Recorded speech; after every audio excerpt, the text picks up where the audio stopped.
graduated from Rowan University in the spring of 2022 with a sports communication and media degree.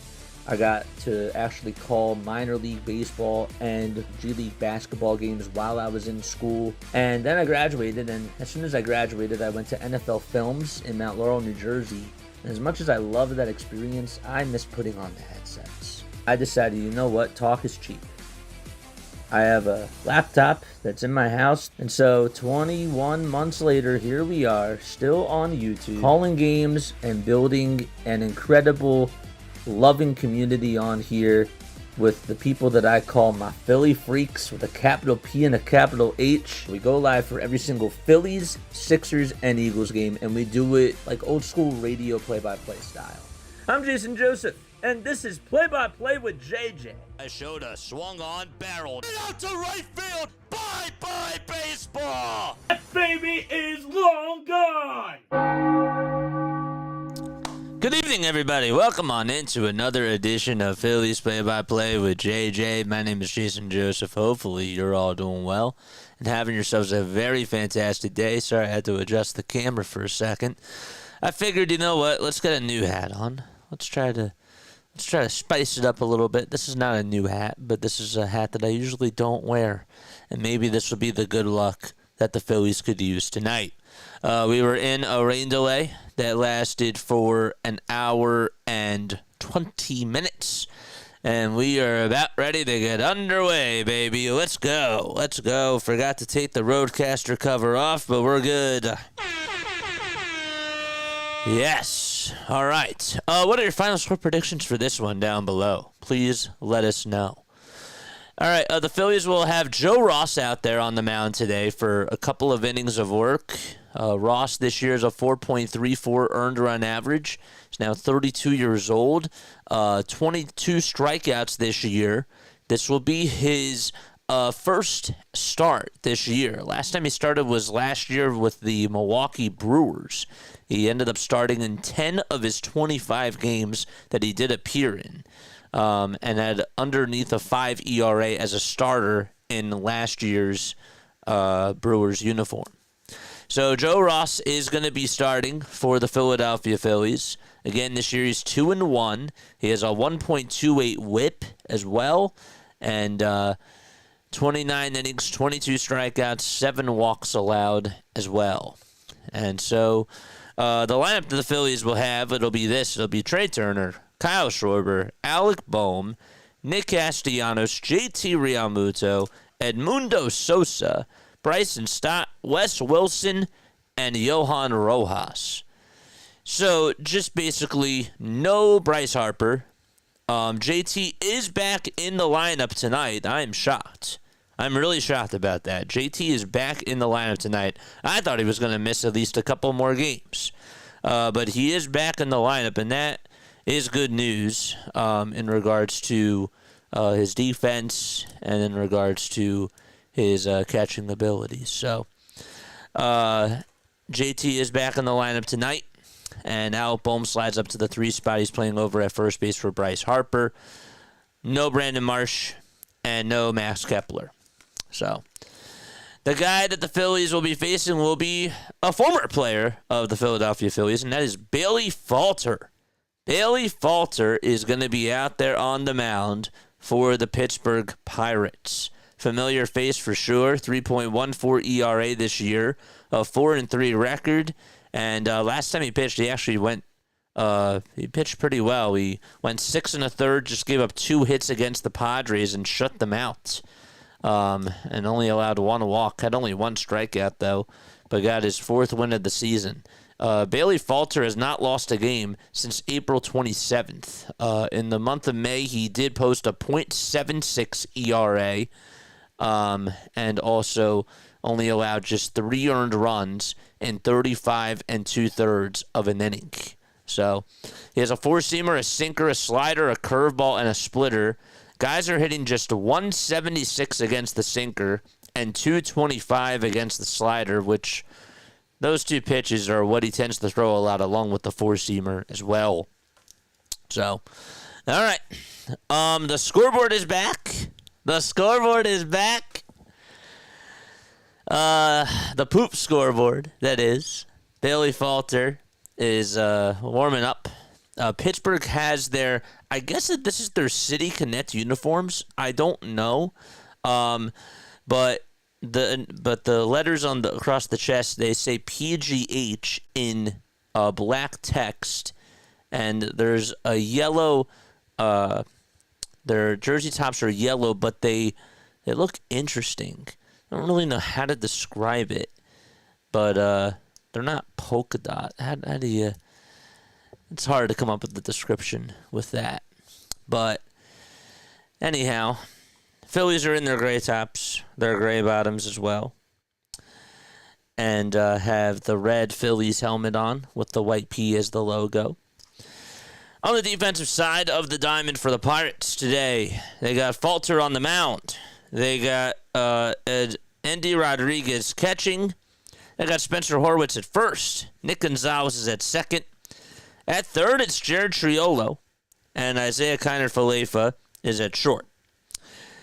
In the outfield, Alexander Canario is out in left. And then you got O'Neal Cruz in center. And in right field, it's Adam Frazier. So no Andrew McCutchen for them tonight. Brian Reynolds is DHing. Just wanted to make sure I put that out there. And Trey Turner's going to lead it off for the Philadelphia Phillies. Again, make sure you guys hit the thumbs up button, hit the subscribe button as well. Off to a late start because of the rain delay. First pitch, that's taken down for a ball. So again, the Pirates have their yellow tops and black bottoms on.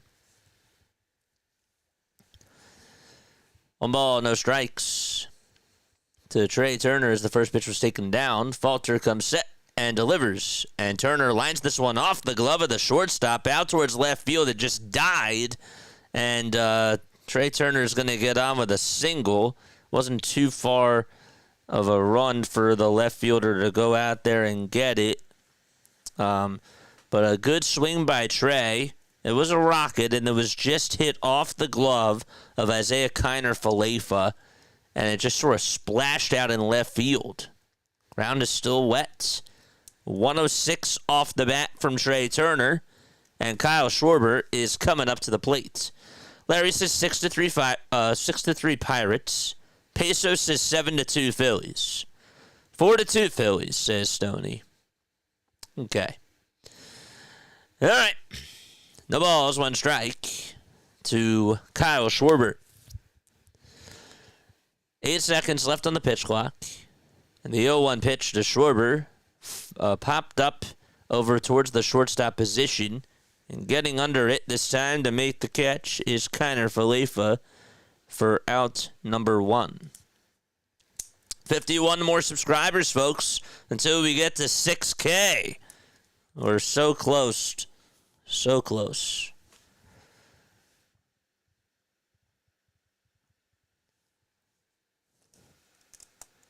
Why is New York fan a mod?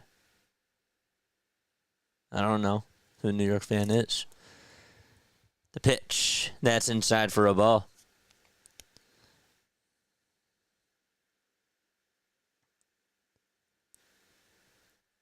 You're a mod on John's channel. That's Stoney. Yeah, that's my guy. 1 ball, no strikes. Falter gets set at the letters. Looks back at first. And fires, and the pitch is down for ball 2. In case I do miss something, guys, make sure that you, if somebody asks a question about, like, why is Bryce out, or, you know, like, what's the score of the game, feel free to fill everybody in. 2-0 pitch. That's taken down for ball 3. Even though that is part of my job, I would still appreciate it. Because I can only do so many things. I can't look at the chat all the time. 3 balls, no strikes. Falter gets set again at the Pittsburgh letters and fires, and the pitch is up high for ball 4. Now Bohm is going to walk, and Trey Turner slides on over to second base. Let's go. Falter has had a lot of success against righties. Batters are hitting 180 against him. And against lefties, Opponents are hitting .316 and also have an .839 OPS. Castellanos is up at the plate. And the first pitch is in there for a strike. The throw over to third, though. The get Trey is not in time. And the Phillies have runners at second and third as Bohm was able to swipe second base as well. That gets rid of the double play. And Turner was going. And he had that bag stolen by a mile. No balls, one strike. So Bohm's at second on the double steal. The 0-1 pitch, ground ball hit over to shortstop. This will get one run home. The throw to first, though, it'll get Castellanos by just half a step. Bohm does go over to third. And so Trey Turner scores. It's 1-0 Phils. Did I say Bohm will come home? I hope I didn't do that. If I did, I apologize. 2 outs. Why is Bryce Harper not playing? Because he has a wrist issue. So Castellanos got an RBI ground out. 1-0 Phils, and JT is up and takes the first pitch in there for a called strike.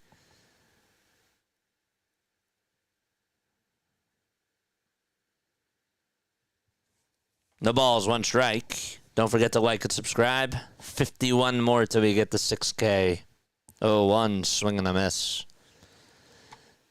Feel free to call one in after the game is done. We haven't really had a lot of callers. But you're more than welcome to come on here and talk to me. I love getting to talk to you guys. I really do. Love hearing your thoughts. The ball is 2 strikes. And the pitch. This one's popped up over towards shallow right center field. Triolo gets under it, and he'll make the catch. And the side is retired, but the Phillies do get a run.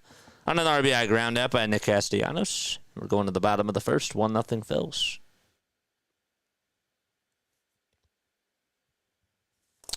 All right, Pirates lineup. Arg. O'Neal Cruz will be batting in the leadoff spot. Then it's going to be Nick Gonzalez batting second, playing at second. Brian Reynolds, DHing. He's hitting third. Spencer Horwitz over at first base, batting in the cleanup spot. Fifth, it'll be Alexander Canario out in left field. The catcher, Andy Rodriguez, is batting sixth. Adam Frazier out in right field. He'll be batting seventh. And Jared Triolo at third base is going to be batting eighth. Isaiah Kiner-Falefa is batting in the 9th spot, and he's the shortstop. So again, the Pirates lineup. It's Cruz, Gonzalez, Reynolds, Horwitz, Canario, Rodriguez, Frazier, Triolo, and Kiner-Falefa. And the opponent that they will have to deal with for at least the first couple of innings, it'll be Joe Ross, who will be starting for the Phillies. Hi, everybody. How are you all doing? Dallas is here. What's up, Dallas? What's up, Alex? Alex and Dallas. That's a tongue twister. JJ, tell us about your day off. I didn't have a day off. We did the game yesterday. That's at the night off for doing the NBA Finals game. But I went to bed. Shh, Bo's up. Bo is asleep. Baby Bo. Couldn't wrap him up in a bow, unfortunately. We wrapped ourselves up in bows. We did. All right, O'Neal Cruz is going to be coming up to the plate. He'll be hitting on the left side. Cruz, left-handed hitter. Throws righty, though. He's 26 years old, 6 feet 7 inches tall. And the pitch. There's a foul ball, and it goes out of play. Bo got a huge goal last night. Yeah. Was that the 2-run single? That was scored a 2-run single because of the misplay by Trey Turner? Or is that somebody else? The ball is 1 strike. And here's the windup in the pitch. It's taken low for a ball.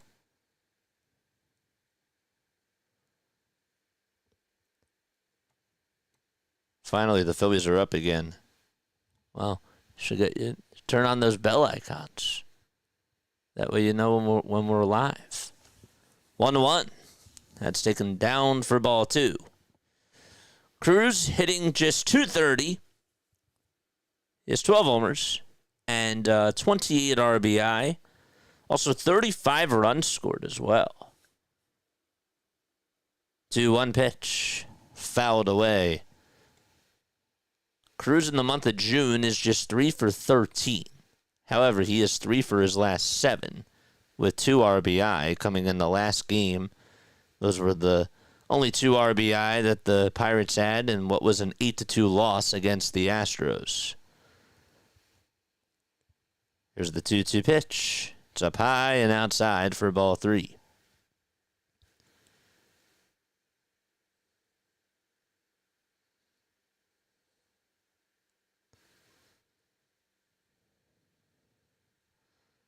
Three balls, 2 strikes. And the payoff pitch on the way. It's in there for a called strike 3. And there's out number 1. Shitching. O'Neal goes down looking. Pirates in the NL Central are 16.5 games behind the Cubs. They are 23-40. They just lost another series to the Houston Astros.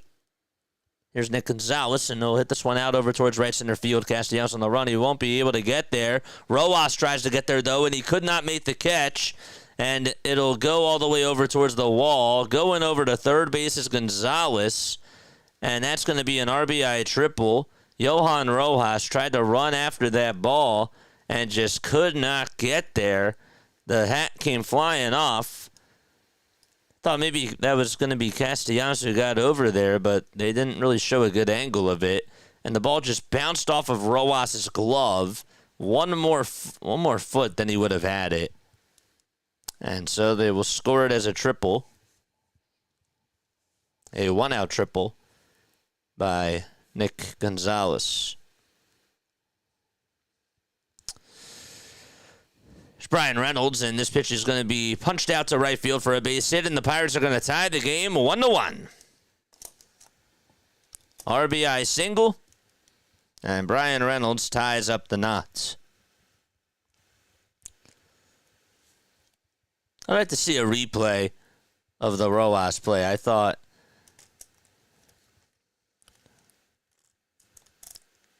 it was a little bit awkward. Nick is just so slow, and Rojas had the speed, but again, just couldn't make the catch. Here's the pitch. It's inside for a ball.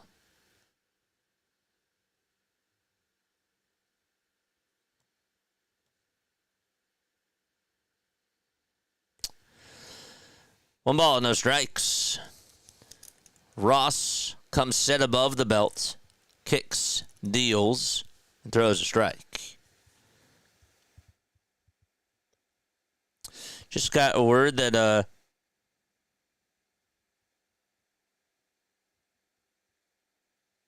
that Ryan Mountcastle is going to miss 8 to 12 weeks. 1-1, that's taken down for ball 2. I don't know. To me, I mean, some people would say that Rojas has to make that catch, but he had to run a long ways to go get that ball.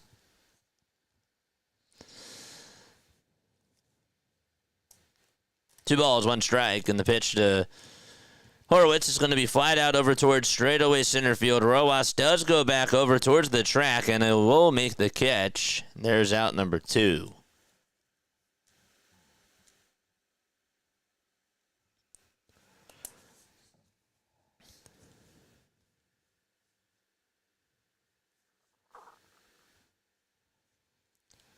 So 2 away in the bottom of the first. It's 1-1. And Canario is up.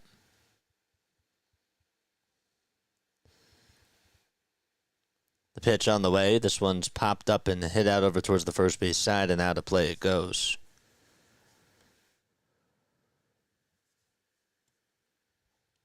Also heard that Corbin Burns is also going to be getting TJ, Tommy John surgery. That's a big loss for Diamondbacks, speaking of former Orioles. 0-1 pitch, swing and a miss. We have 114 people on here watching. Don't forget to like and hit that subscribe button as well, folks. 0-2 is the count. 2 away in the bottom of the first. And time called. Me and JJ ticked off PAS one night. He firmly admonished us. It happens. 0-2 pitch on the way. Swing and a miss. And we are going to the top of the second inning. So, an RBI single from Brian Reynolds. And we are going to the top of the second. 1-1 is the score.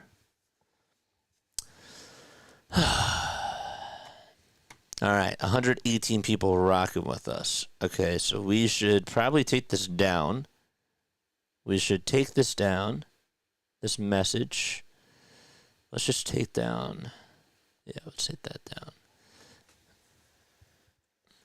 Can we hit 200 likes? I'm going to say, did you hit the like button?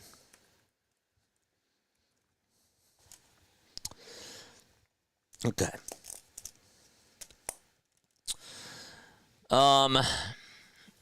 Here's my question to you guys.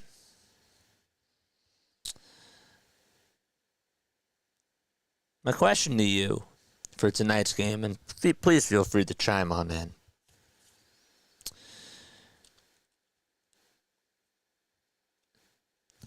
If you were to address one of the Phillies' issues in the field, we're talking about in the field, out of all the options I'm going to give you, which one would it be?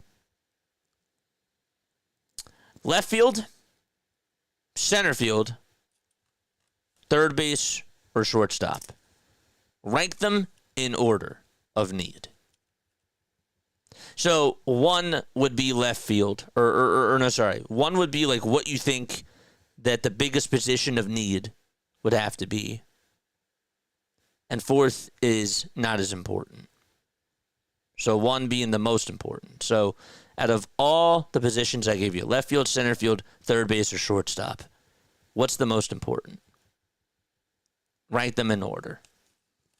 So, for example, mine would be left field as number 1. Number 2 for me would be third base. And number 3 for me would be center field. And fourth would be shortstop. That's how I would do it. But I want to hear what your thoughts are. Now, Don Kelly is out there talking to Todd Tishner. I don't know what he's talking to him about. But there was something that he wasn't happy with.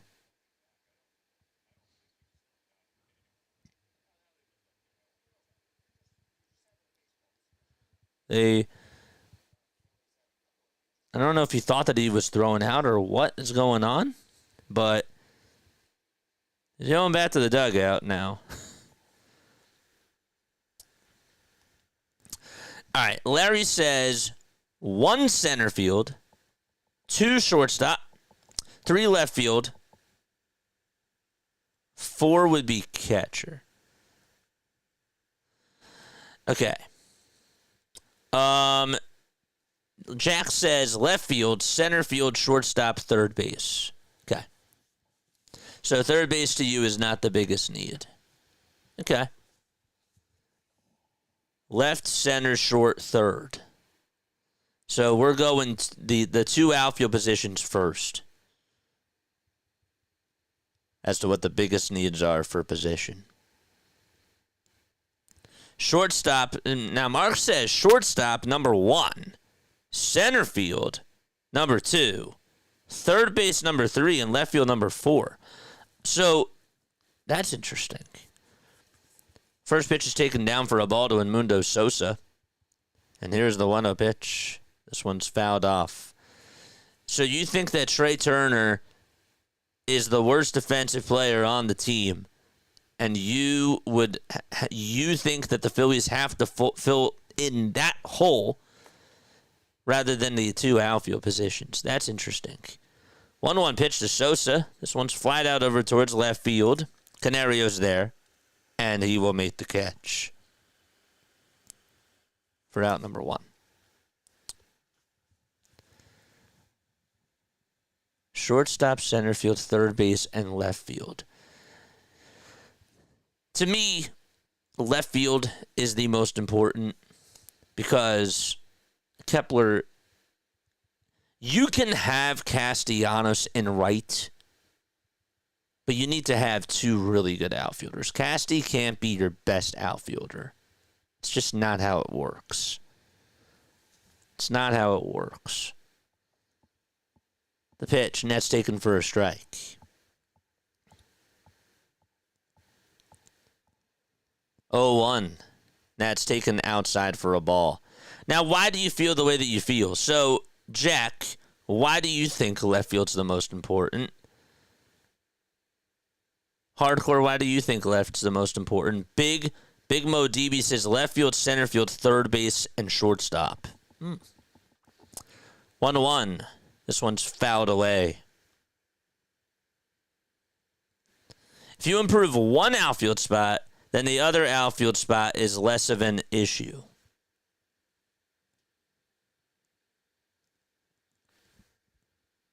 Still an issue. 1-2. That's taken outside for ball 2. Dave says, I'm going to go shortstop and center field is my 2. And again, feel free to text that too. 2 balls, 2 strikes, and the pitch on the way. There's a line drive. It's knocked down by the second baseman. He'll pick it up and throw it over to first. That's in time for out number 2.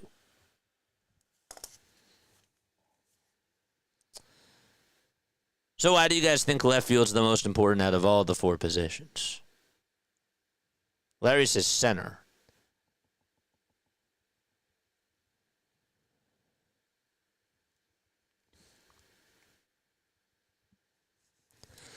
Two outs. Wes Wilson's up, and he takes the pitch down for a ball. Offense is terrible from the outfield. Kepler's not an everyday major leaguer. I didn't say he was. 1-0 pitch. That's taken for a strike.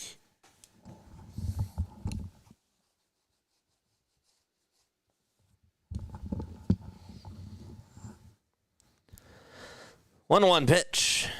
That's taken down and in for ball 2.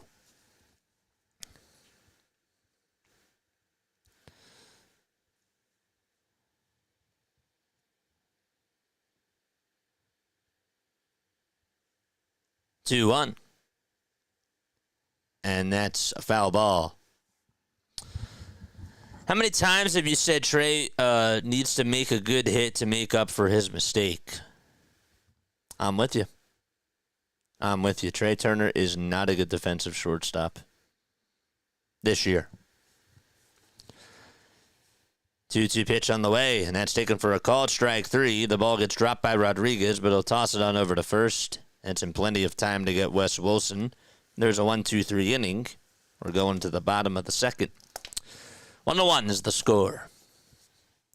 All right. For those of you that want to chime on into the conversation, okay, out of all the positions that I'm going to list, what do you think is the biggest necessity?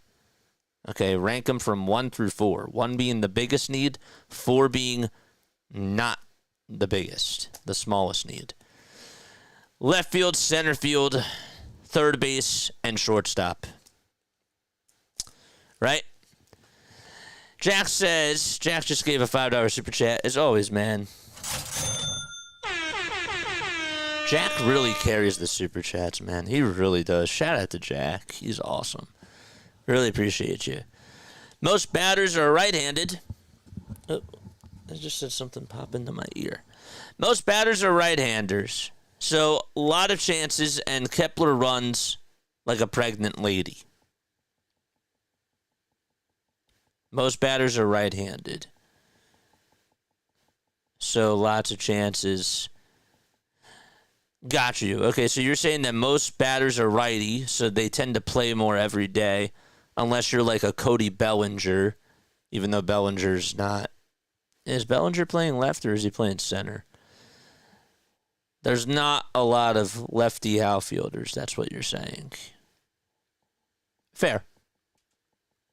Fair. That's fair. That's valid. Thanks. Appreciate it. Jack is in fact the man. Larry says 4 center, 3 left field, right? 3 shortstop, 2 left field, 1 third base. Bottom of the second.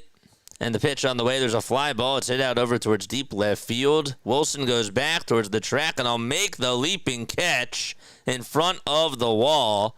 And there's out number 1. Is that Henry Davis that just flied out? Rodriguez was supposed to play today, and I guess he was taken out of the game. Oh, boy. Henry Davis was up. And he hit that thing out to left field, and Kepler caught it. And Wes Wilson caught it, excuse me.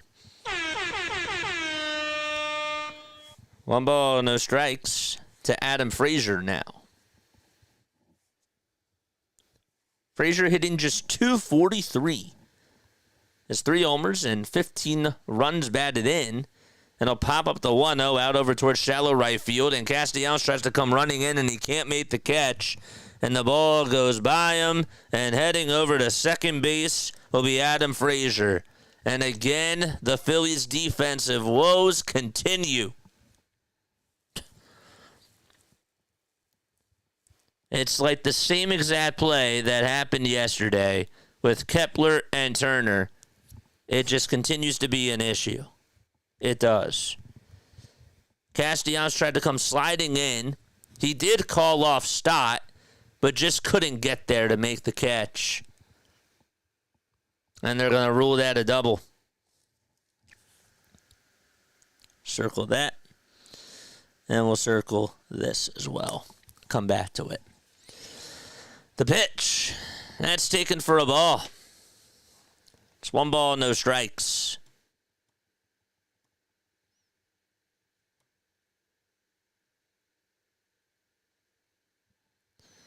One ball, no strikes. And the pitch is taken for a called strike. We got 146 people tuning on in. Tanner Banks is now warming up in the bullpen. 8 seconds are left on the pitch clock. Mr. Diner's here. What's going on? By the way, I got your email. 1-1. That should have been called a strike, but it's called a ball.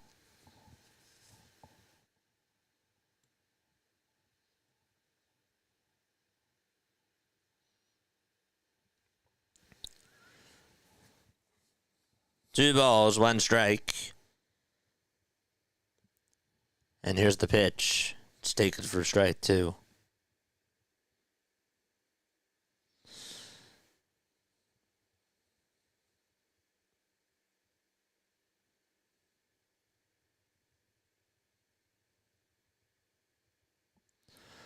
Two balls, 2 strikes. Triolo in the box. And he takes the 2-2 downstairs for ball 3.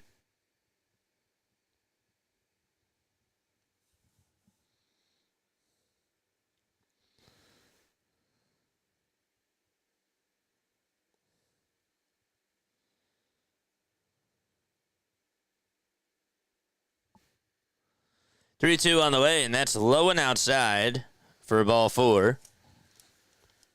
And that's going to put runners on at first and second base.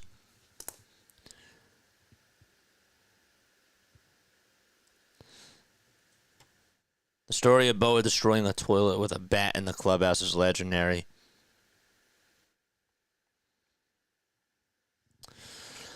Oh, boy. Here's Isaiah Kiner-Falefa hitting .303 this year with a homer and 14 RBI. Caleb Cotham is going to go have a talk with Joe Ross. And the rest of the infielders are going to come on in. Phillies money line, by the way, now is at plus 105. The Pirates, they're at minus 105.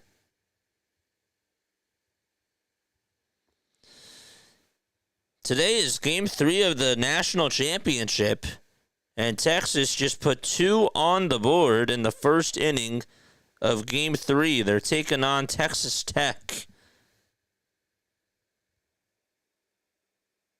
Wow. That's the softball National Championship. 1 out, 2 runners on.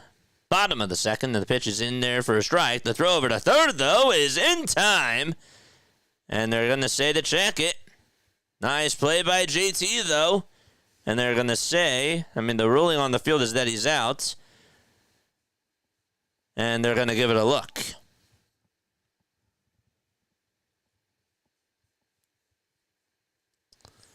See again. That was a good throw. Sosa just couldn't get the swipe down on the hand. And I think Frazier has a case. The throw certainly beat him.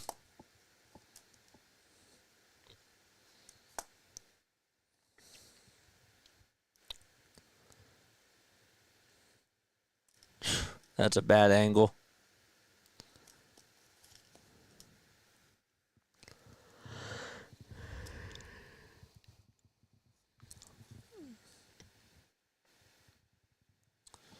He tagged him right on the chest.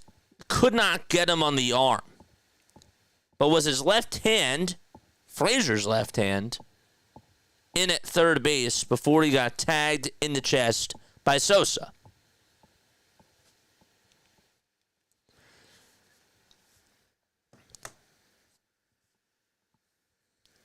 Third base umpire James Jean and Scott Barry. Second base umpire, the ones that are looking at it.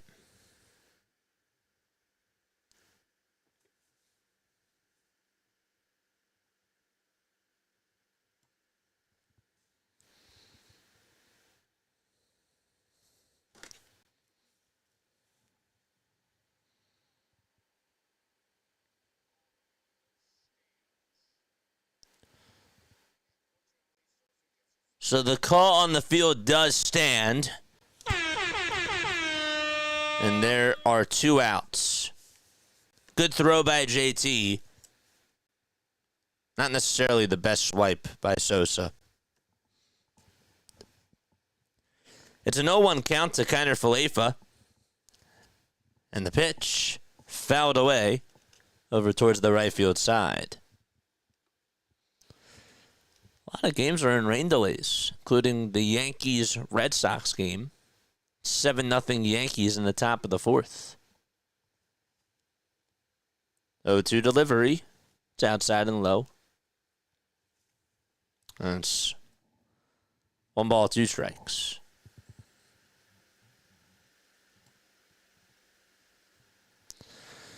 $51 more subs, baby. Let's go. 1 ball, 2 strikes to Isaiah Kiner-Falefa. He's batting .303 on the season. And I'll call for time.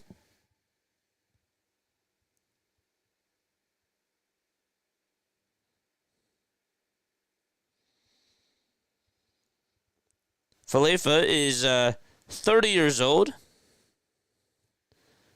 The 1-2 is taken low and outside for ball 2.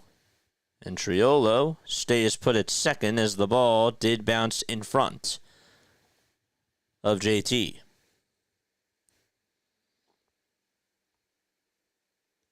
Phillies has been around since 2018. Started off his career with the Texas Rangers. Won a Gold Glove with them back in 2020. And he was with the Yankees for 2 years and with the Jays for half a season. Pitch on the way, there's a ground ball, hit over to third base. Sosa will pick it up and throw it on the run in time for out number 3. And so Kiner Falefa does ground out, and the side is retired. 2 innings for Joe Ross, and he just allows 1 run. We're going to the 3rd.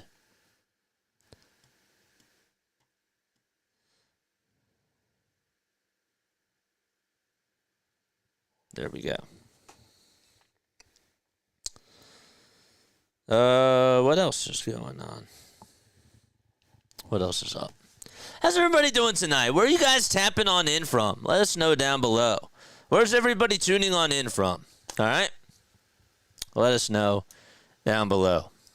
We're from South Jersey. People do ask us. That's where we're from. But how have you guys been? How's your day going? I feel like I haven't seen you guys in a little bit of time. After the game was over yesterday, I literally fell asleep. I was tired. I only got 2 hours of sleep the night before. And I slept. I slept the night away. And it was good. I needed to catch up on sleep. That is a thing. I believe it's a thing. Shout out to San Antonio. Shout out to Southern California.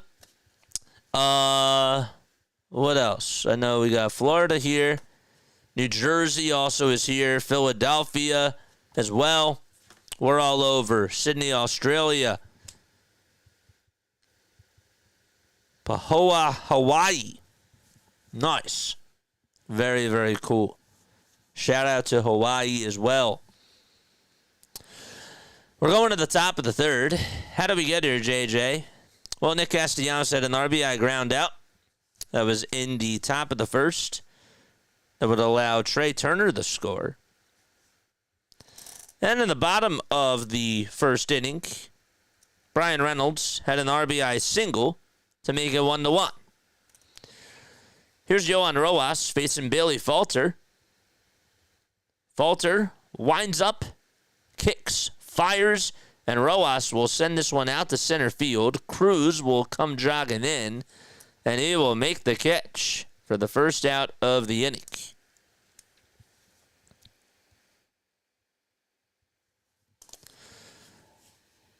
I'd like to know what that pitch was right there. William says, I'm tuning on in from Tennessee. Let's go. Mods, how we doing on the likes? Here's Trey Turner. And he'll take a pitch upstairs for ball 1. Got 44 votes on today's poll. 1-0 pitch on the way. Foul ball. For those of you that did stay on for that rant yesterday, how did you feel about that? Do you think that that was cathartic? 1-1. That's taken down for ball 2. I really do want to get more people on. You know? So if you guys want to call on it, please feel free to do so. I screwed up yesterday and I had my phone on silent, but I called the one person back. Pitch on the way. There's a fly ball. It's hit out over towards right field. That's going to hit off the top of the wall. The throw's going to be made over to second, and it's not in time. If that was a couple more inches towards the left, that would have been a home run. But Trey Turner does get a 1-out double, and he's over at second base. That fastball was right down the middle, and Turner went the opposite way. It hit right off of the Clement sign out in right field, above that small right field fence. Here's Kyle Schwarber, and he'll take outside. It's a slider for ball 1. Mark says a little over the top, but I understood. You think that was over the top? That was frustrating, man. Pitch on the way, there's a ground ball. It's hit over towards second base, and the throw over to first is in time. And Turner's going to go over to third.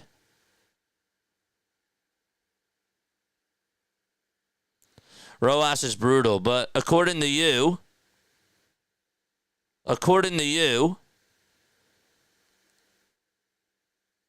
it's not the biggest of need.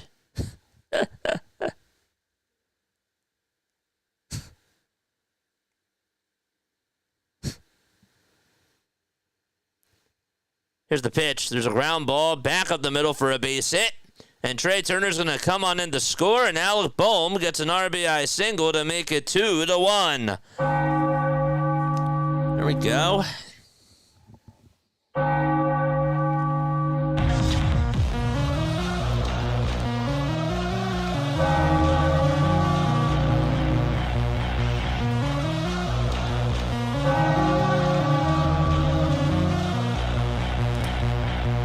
Attaboy, Alec. 2 outs in the pitch to Castellanos. That's a foul ball. Sit right back behind the plate.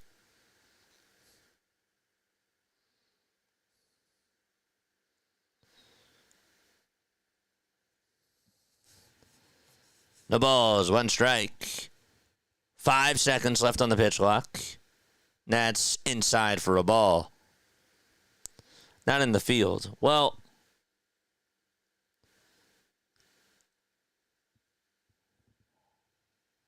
I'm with you.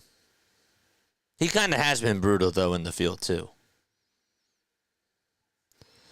1 ball, 1 strike. And here's the pitch. Foul ball.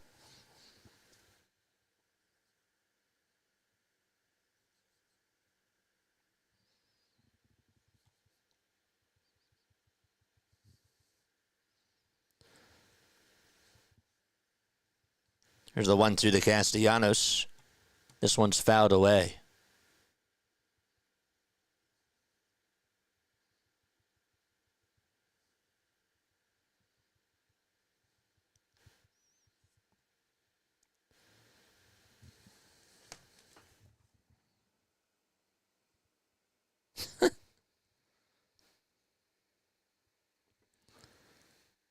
One-two pitch to Casty. There's a fly ball hit out over towards deep right field. It'll stay in the ballpark, though, and the catch will be made in front of the wall by Frazier. And we're going to the bottom of the third. It's 2-1 Philadelphia on an RBI single by Alec Bohm to give him the lead. All right, bear back. Don't go anywhere. Stay tuned.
Completely forgot to share my stream on the socials. I'm going to do that. Comment down below and let me know what other types of content you would like on this channel. Just out of curiosity. Would love to hear what you guys have to say about that. What other types of content? Do you guys think I should play Madden? You think I should do more IRL streaming? You think I should do more podcasts? What do you guys think I should do?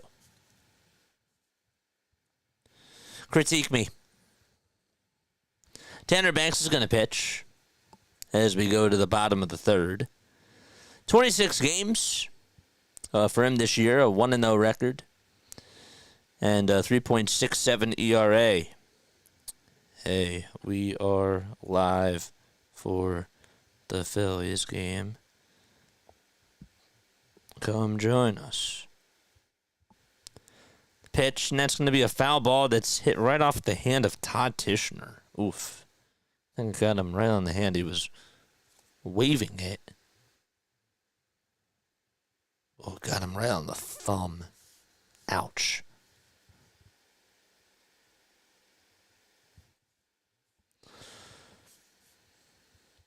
The trainer is out there to check up on Todd. He says, I'm okay.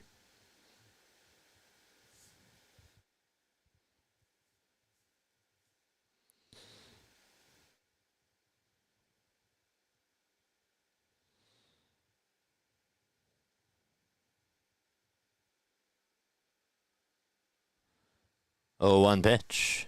That's high for a ball.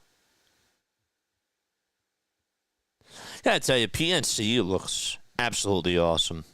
I would love to go there. 1-1 to O'Neal Cruz. And that's a foul ball. Jack says, another $2 super chat. Thanks so much, man. You think Turner is bad shortstop? You think Turner's a bad shortstop? Watch Aiden Miller. 1-2. That's outside for ball 2. Difference is, though, Jack, is that one's getting paid $300 million. The other one isn't. But appreciate you. 2-2. There's a ground ball hit over to short. Turner has it, throws it on the run over to first. And it's in time for out number 1.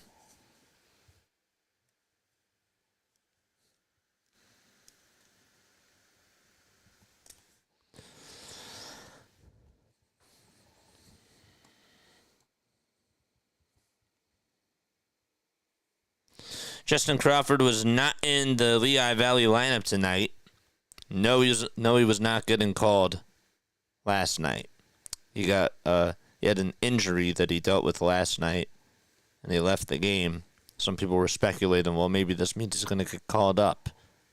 And they were wrong. Here's the 1-0 pitch from Tanner Banks, swing and a miss. Banks is 33 years old. Played with the White Sox for 2.5 seasons, then got traded over to the Phillies during last year's trade deadline. 1-1 pitch. That's a foul ball. Larry says that he wants me to play Madden. I'll play Madden for you, bro. I know what's up with that. It's cool. The pitch. It's 2 balls, 2 strikes. First off, that montage at the beginning of this segment was a hot start, says Brandon Christopher. Yeah. I love that trailer that person made me. His name is Matt Monaco. He's one of my college friends. It's great. Good guy. 2-2 pitch, and this one's fouled away. He was like, you need a trailer.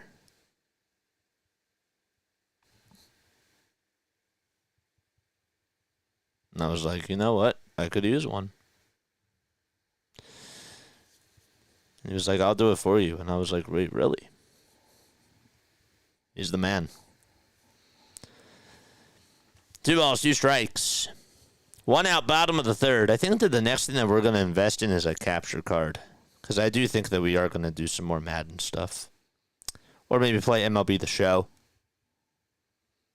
Maybe we'll make a separate channel for that. I don't know.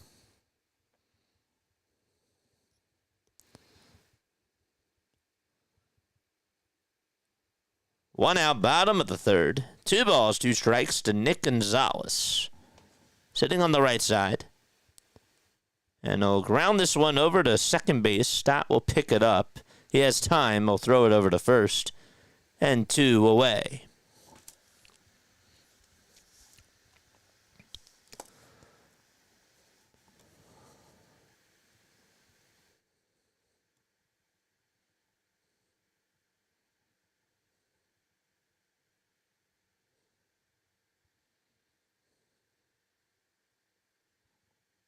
Turner has a bad glove and he has a worse arm.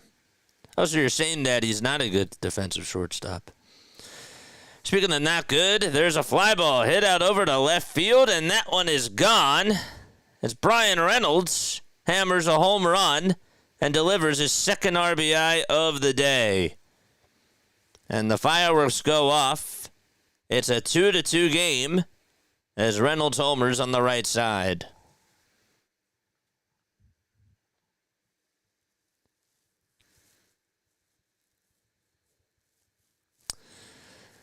Oof, that was a laser. An RBI single and a home run, a solo homer, hit by Brian Reynolds. Here's the pitch. That's in there for a strike. I've been saying it for a while. I wanted Brian Reynolds a couple of years ago. 0-1 pitch. Fouled away from Spencer Horwitz. You're presented without a capture card. Do you have a camera on you and linked to your computer?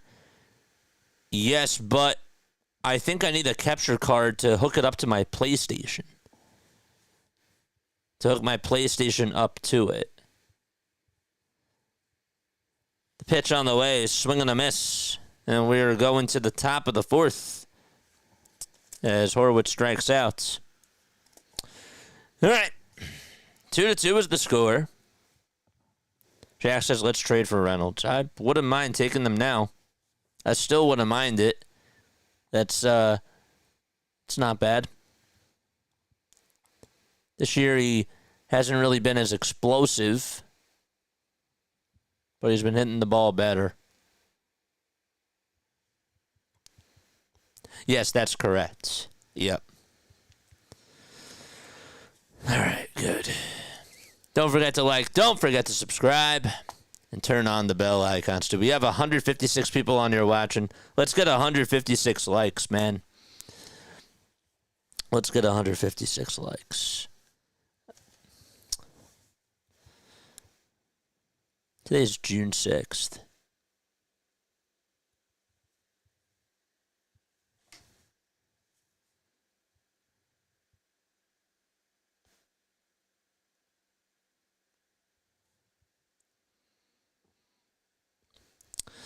Yeah, I didn't really know this. But Aaron Nola hosts like a charity event like every year, and this year what he did was he had his first annual charity poker event, and ended up raising money.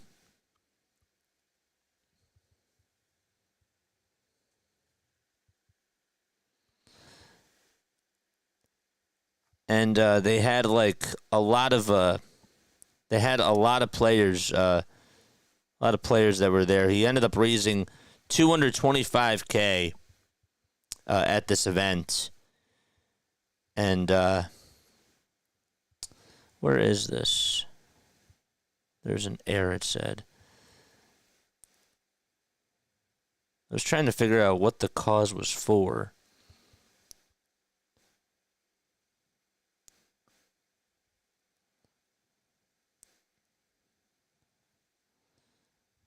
Pitch. First two pitches were taken for a ball. And it's 2 balls, no strikes. 2-0 pitch. And that's up high and away for a ball.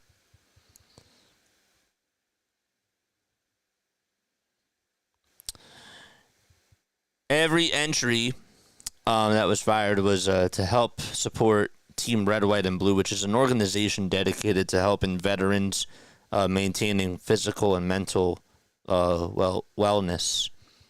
And they had different speakers at the event, and ended up being like a really cool night. I didn't know about it, and I just think that sometimes, we talk about these players on the field. We don't really talk about what they do off the field. 3-1. There's a line drive hit out over towards left center field. That's going to split the gap, go all the way over towards the wall. JT is going to go over to second base. The throw is cut off. And a leadoff double by Real Muto against Falter. So JT gets aboard. And Edmundo Sosa is going to come on up to the plate.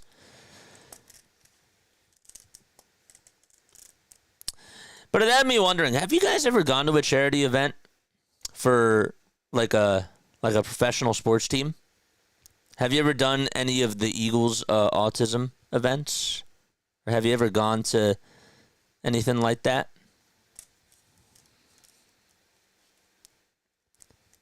The pitch, Nets taking up high for a ball.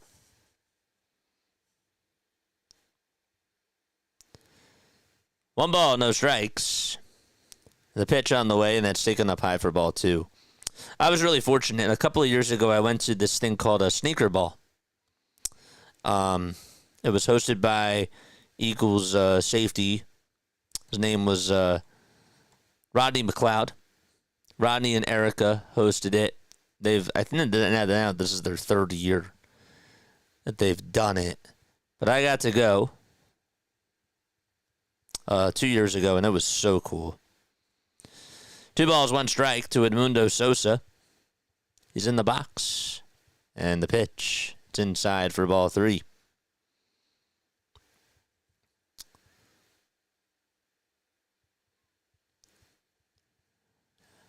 They raised a lot of money for that event.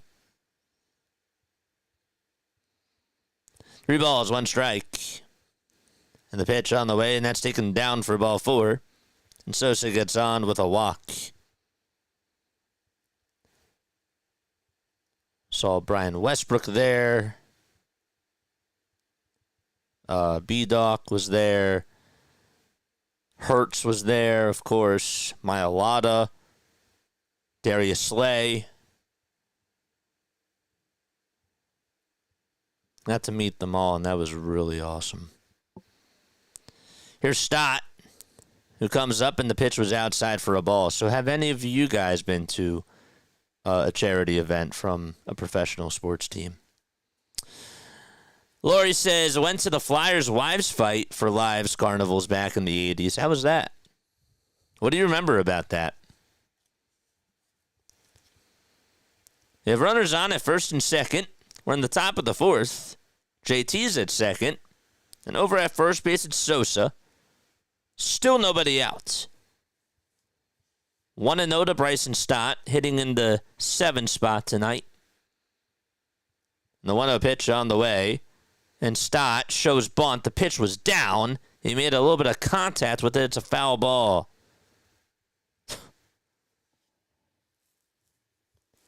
Lori says, I got to meet players and get pics with them.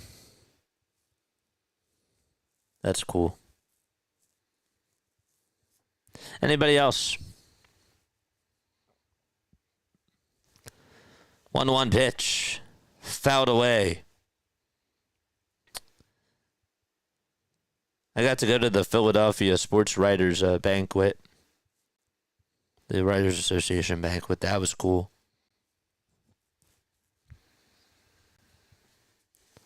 That wasn't a charity event, but I was just thinking about sports events too. 1-2 on the way, and that was a little bit outside. The right call, even though it was a good frame job by Henry Davis. 2 balls, 2 strikes. Joe, I'll get to your comment in just a couple seconds. I want to make sure I read it all. 5 seconds left on the pitch clock here. And the 2-2 on the way, another foul ball. Joe says, well, I guess it was a charity event when the World Series Marlins went down to the Casa Marina, I hope I said that correctly, in Key West. Got free food, got autographs, and they have charity games for pictures and chat. That's cool. That's really awesome. 2-2 pitch on the way. Foul ball. And it'll find the seats.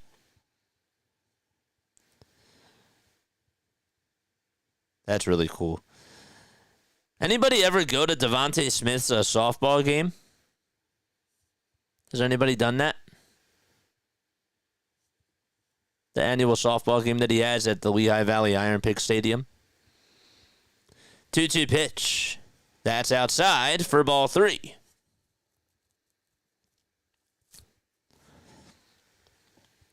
We went, I think it was 2 years ago.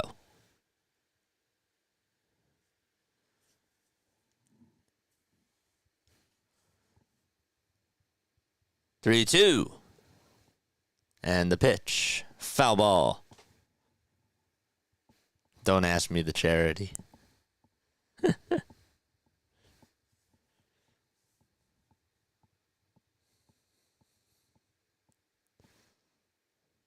Correct, John. 3 balls, 2 strikes, and the payoff pitch to Stott, and that's fouled right off the mask of Todd Tishner. Man, he got hit on the thumb, and now gets hit on the mask. We're only in the 4th inning. Don't take out the umpire. Hey, JJ. Hey, everyone, says Doug in 333 step. What's up, Doug? I'm asking everybody if they've ever been to like a sports charity event, and if they have stories that they want to share.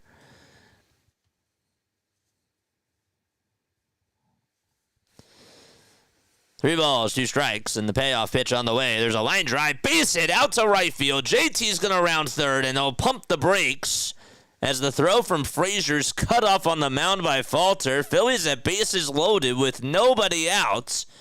And they're still tied 2-2. All right, here we go. Here comes Wes Wilson.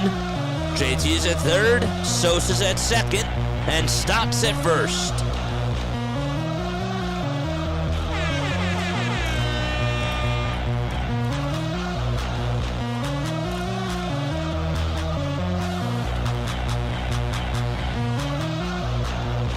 Let's go, baby! Timeout called on the mound, and the pitching coach will have a word with Falter.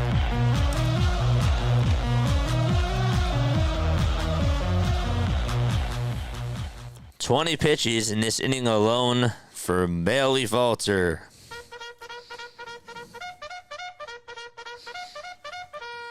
Charge!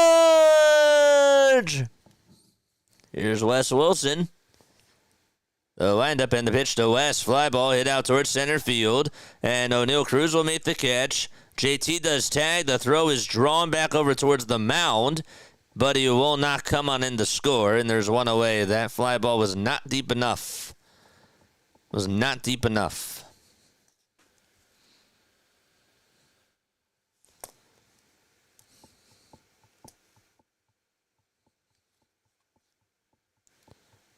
That was correct for him not to go. Took a weird bounce, though, off the mound.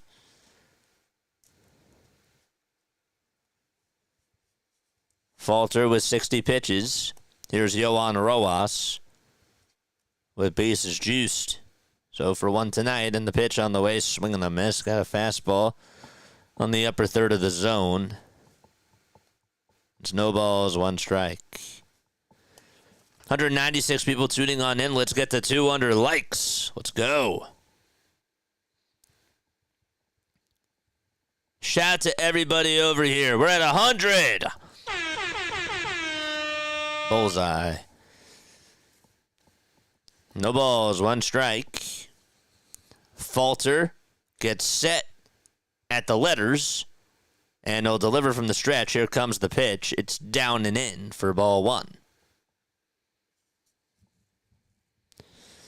Phillies and Pirates were in a rain delay. Not as long as yesterday's rain delay for the Astros-Pirates game. That was a long rain delay. Game didn't start, I don't think, until like 10 o'clock. 1-1 pitch. That's a foul ball over towards the third base side. The count's now 1-2. We do Phillies baseball, Sixers basketball, and Eagles football as well. Chase Shugart is warming up in the pen for Pittsburgh. 1 ball, 2 strikes to Yohan Rojas. And the 1-2 on the way. fouled right off of the ankle of Johan. Got it right off of his left ankle. Still is in the batter's box. The Oilers and Panthers, what a score. It's 3-2 with 25 seconds left in the first period. Wow. There's the 1-2 on the way, swing and a miss on a fastball right down Broad Street, and Rojas could not catch up to it. And Trey Turner's up.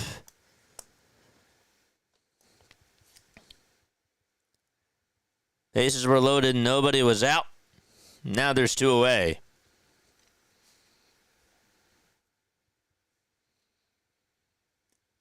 And it looks like Don Kelly's going to go out there, and he will take Bailey Falter out.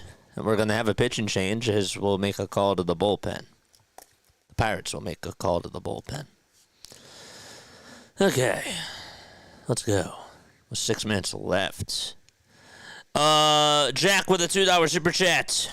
Oh my gosh, I missed it. Put Nola in the bullpen and make him beg for a trade, says Jack. Jack, thanks so much again for your contributions.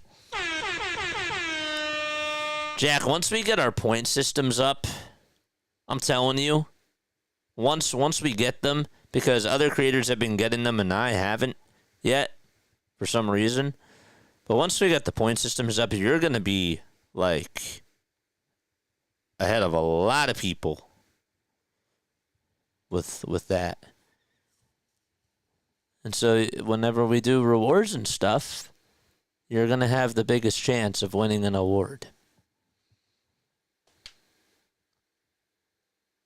Appreciate you, man. What else? What else do we got going on? Chat's not happy with Rojas. Chat's not happy with Wes Wilson. What else is new? 220 people tuning on in. Guys, we go live for every Phillies, Sixers, and Eagles game. If you guys do enjoy our coverage, please let us know down below. And also hit the thumbs up button, too. And subscribe to the channel. That's all you got to do. That's all that we ask for. We went off on the Phillies yesterday. We definitely vented. We gave our emotions. And we let everything out. It was a much-needed vent session. And it was... I thought it was pretty... much well-needed, for sure.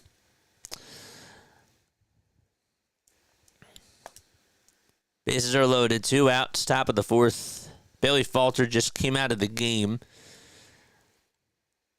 He just threw the glove right at the back of the clubhouse bench. Not so happy with himself.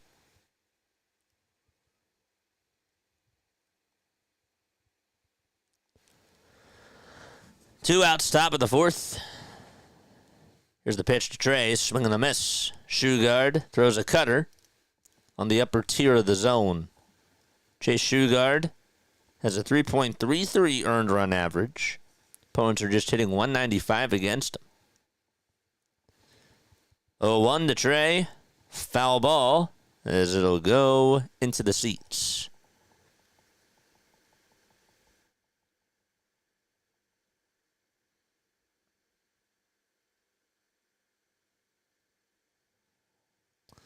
John, thanks so much for the new membership.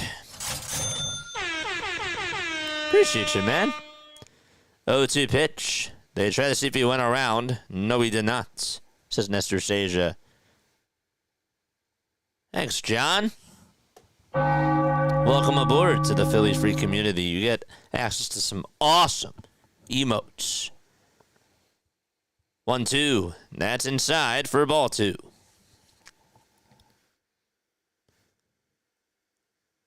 We're going to need to vent some more after this inning. Well, you guys can vent. I'm not. I ain't losing my cool like I did yesterday. 2-2 to Trey. Ground ball, base hit, back up the middle. This will bring home a couple of runs, and Trey Turner comes through and gives the Phillies a 2-run lead. 4-2 Philadelphia.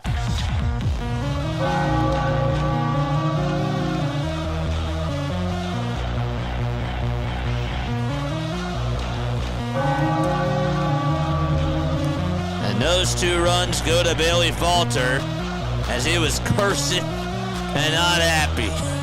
Oh, gosh.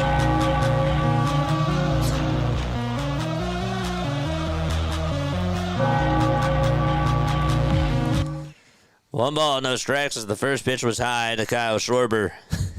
He just cursed some more.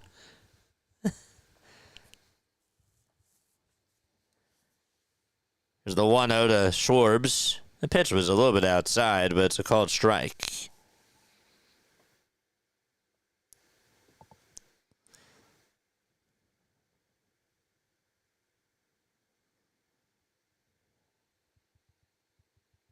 One ball, 1 strike.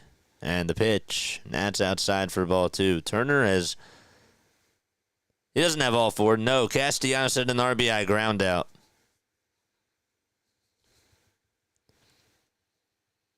He has 2. And Bohm also had an RBI single. 2-1. That's high and outside for ball 3. So that'll make the count now 3-1.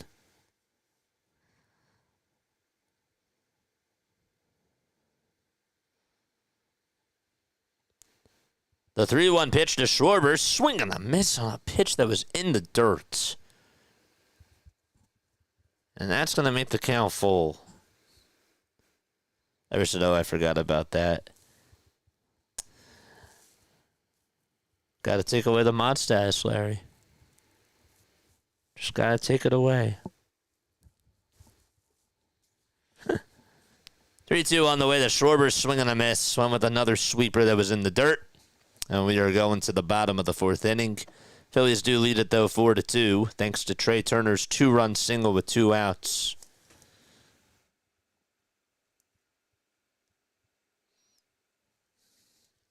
I'm going to try to write down some notes. Okay, so 4th, Schwarber, 3-1, at bat. Strikeout. Yeah. I don't want to forget these things. I know it's a lot to keep track of because, again, we're calling the plays and all that sort of stuff, and I don't really have... I have a good memory, but I don't have that good of a memory to remember every single situation. But that's one I wanted to circle. I did circle the triple from Gonzalez with the fly out or with Nick Castellanos being slow and Rojas covering all that ground and still not being able to make the catch. Turner had 2 runs. I thought it was RBI. Hey, man. You got to read the damn stats.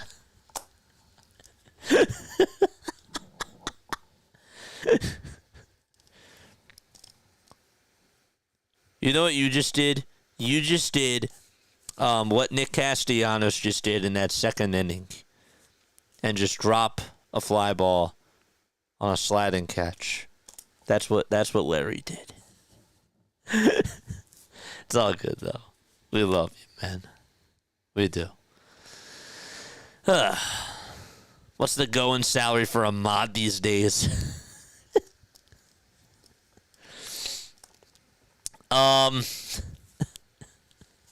That's a good comeback. That was a good comeback. I can't lie. I can't lie. That was a good one. Seth Johnson was also optioned to Lehigh Valley on Thursday. I forgot to mention this, and they just brought back up Alan Rangel, who has a 4-0 record, a 5.02 ERA, 64 strikeouts, and 22 walks allowed. Down in AAA, 1-0 pitch. And that's going to be for a called ball. $1 in the swear prize jar. Shante, what's up, Shante? How are you? 2-0. That's inside for ball 3. To Alexander Canario. Ryan says that he'll do it for free. Ryan, you're the man. Ryan, you've been on here for a while. I trust you. 3-0. That's taken down for ball 4. And so there's a leadoff walk to start off the bottom of the 4th.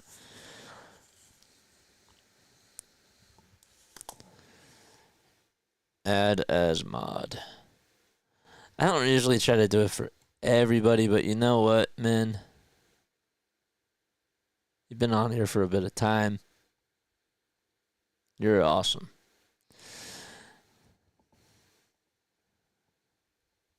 The pitch. That's taken down for a ball. Anthony says, jumped on late, but your rant yesterday was legendary. Thank you, dude. I thought that was much needed, especially because, again, I don't lose my cool during a game. It's just not like me, and I'm not going to let that happen again. I've done, 360 streams, and I haven't lost my cool with doing the Phillies games during the game. And so I thought, you know what? I lost my cool there, but we got to make this post-game show. We really have to talk about it. 1-1, that's taken in there for a called strike. Because, again, the radio stations aren't going to do this stuff. And the TV stations, they're not going to go. They're not going to go there.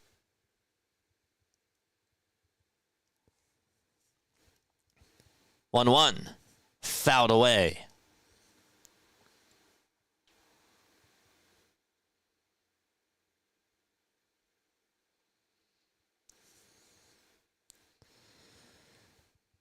One-two pitch. Here it is. It's inside for ball 2. 200 people on here watching. 51 more subs till we get to 6K, baby. 2 balls, 2 strikes. 5 seconds left on the pitch clock. And here's the pitch. It's down and in for ball 3.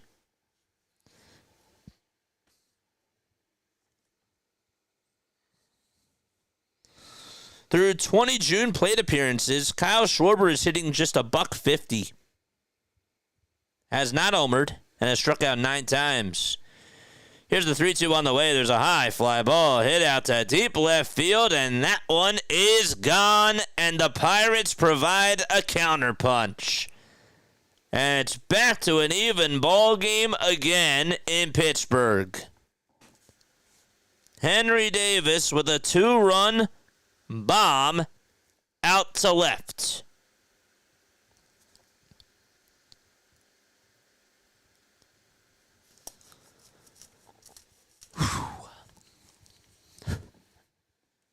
Think of the high launch angle to it. And you don't want to know where the pitch was. Down Broad Street.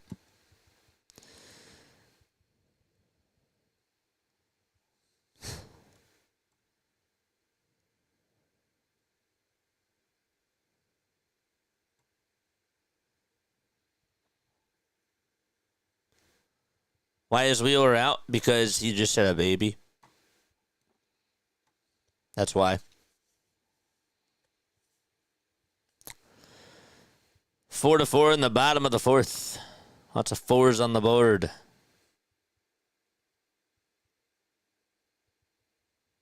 P4.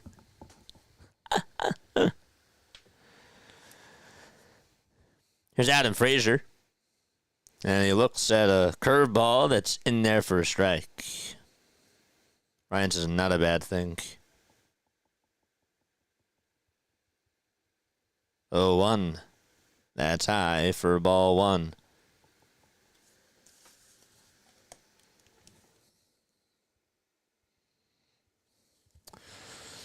The 1-1 pitch. This one's grounded foul. Henry Davis just tied up the knot.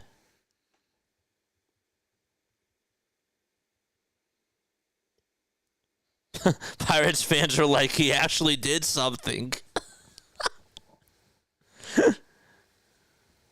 1-2. That's taken for ball 2. He actually did something. Look at them trashing him. This guy couldn't do anything, and yet he hits a 2-run homer. Wow. I'm shocked. 2-2. That's taken up high for ball 3. The payoff pitch to Frazier. This one's grounded foul. Man, Pirates fans have really been on them.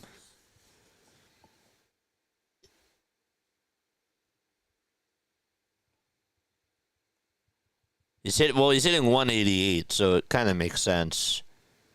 3-2, fouled away. He was also 0 for his last.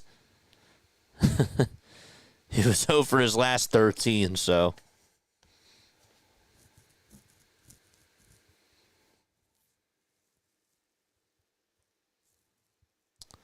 Three-two pitch, line drive, base hit out to right field.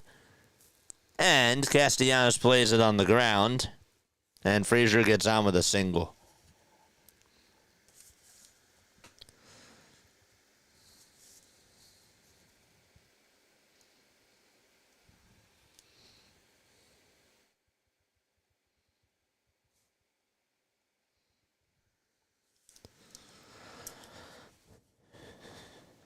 Jared Triolo is up.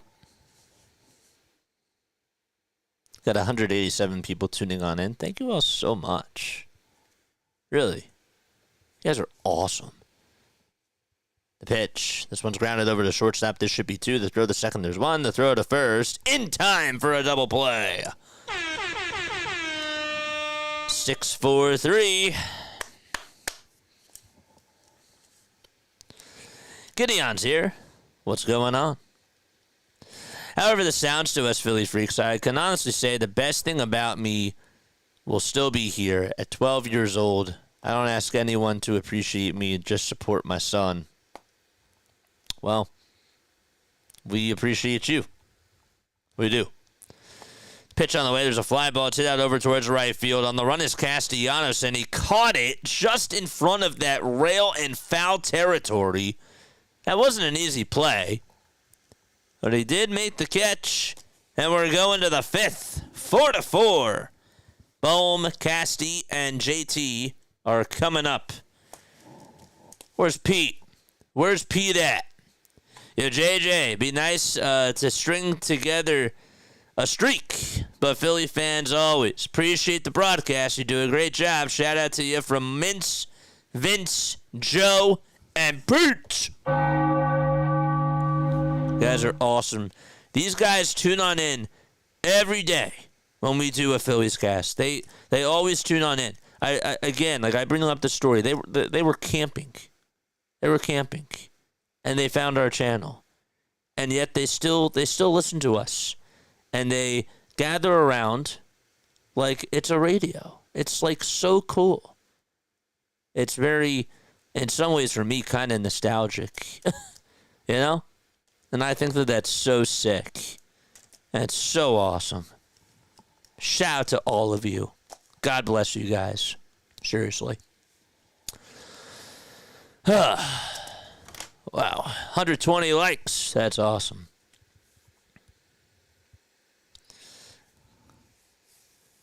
A box score is a mirror. It is. It's actually a mirror. It's a reflection as to how bad the Phillies are right now and how pitiful the Pirates are. Speaking of mirrors, anybody watch Black Mirror?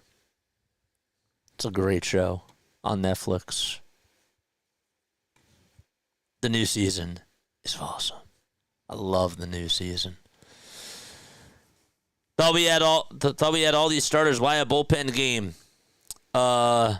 Because Aaron Nola's out and Zach Wheeler is on paternity leave.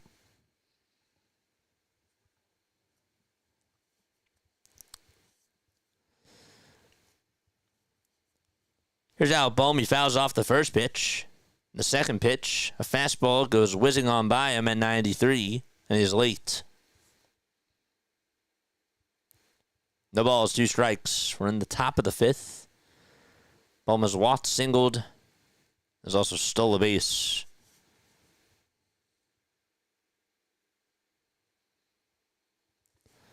The ball is 2 strikes. The windup and the next pitch is upstairs for ball 1.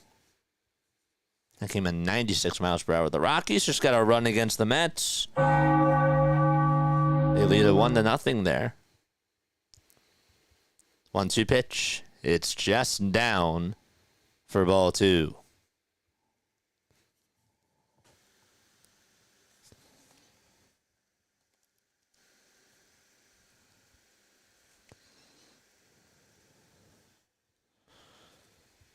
Two balls, 2 strikes. The windup and the next pitch is low and away for ball 3. What? That's funny.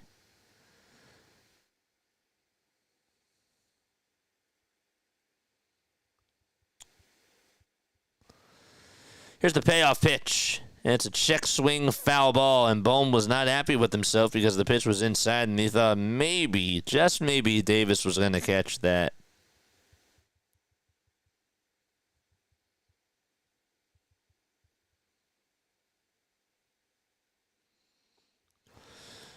Three, 2 on the way, and there's a called strike 3 on the outside corner for out number 1, and Shugart will get his second strikeout of the evening.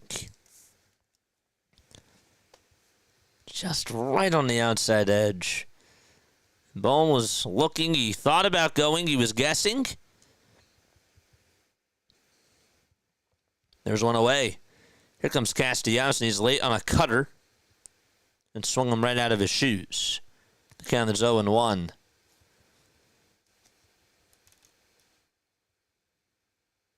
The ball's in 1 strike.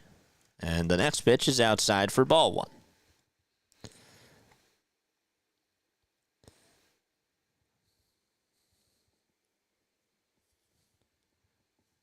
One delivery. And there's another foul ball. Vigilant Trackers here. He says, hey, JJ, I try to connect with you and chat as much as my schedule will allow. I appreciate what you do here. Thanks, and go Phils. We love you, man. You're awesome. 1-2 pitch. That's outside and low for ball 2. Salute to you. Gotta work on that. I actually have to learn how to do it properly. Here's the 2-2 pitch to Casty. Line drive down the left field line. It's a foul ball. Just barely. Jack with another $2 super chat. Dude, Jack, you're insane. Are you guys sure Dominique already delivered?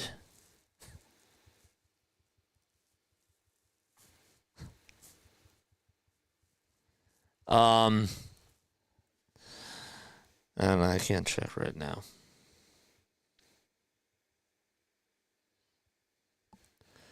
Two-two pitch. That's down for ball 3.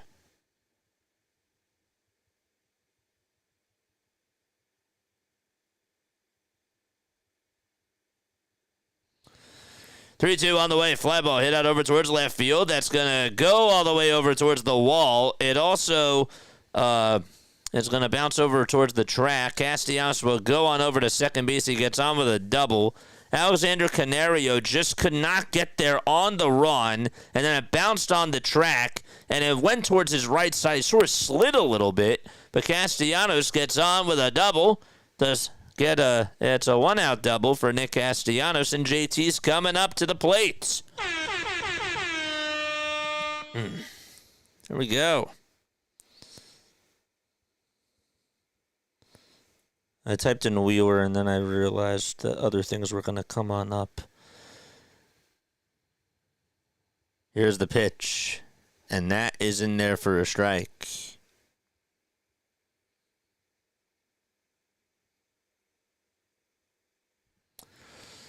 Here's JT. He's 1 for 2. He doubled in the 4th and also scored a run.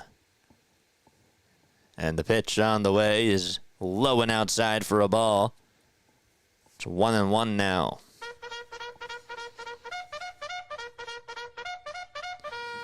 Charge!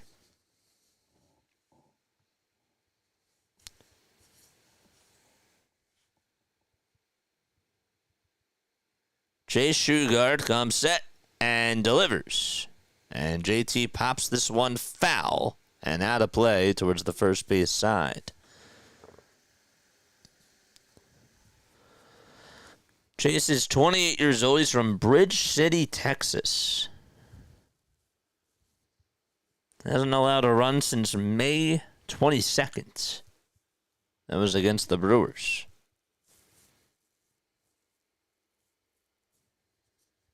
One-two pitch. Swing and a miss.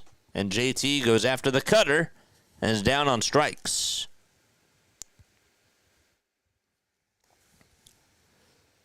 The timing is just off. When he throws that cutter, I mean, the batters are just... They're just not getting a hold of that. He's had a lot of swing and misses on that cutter. There's a 96-mile-per-hour heater that's upstairs. For ball 1 to Edmundo Sosa. Sosa did walk in the fourth, but he also popped out to left. And the pitch, 1 ball, 1 strike. As the pitch was fouled off. 8 seconds left on the pitch clock. And the 1-1 delivery is wide.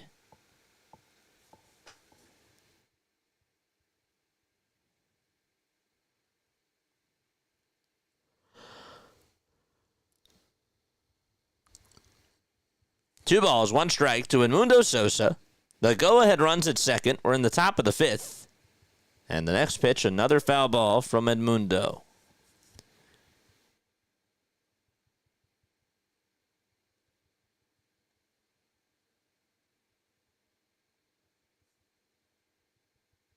McCutcheon has the night off. He's 1 for his last 15. So he's not in the lineup tonight for the Pirates. Bryce Harper's not in the lineup for the Phillies tonight. Time called by Sosa. Harper's dealing with a wrist injury. 2 balls, 2 strikes. And the pitch to Sosa. And he'll pop this one out over towards center field. O'Neal Cruz has to drift back over towards the track, and he'll make the grab. Inning over, side retired. Just a double hit by JT. That's it. We're going to the bottom of the 5th. 4-4 is the score.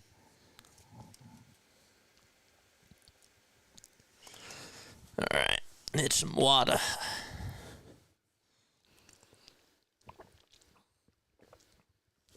All right. Hit that like button, folks.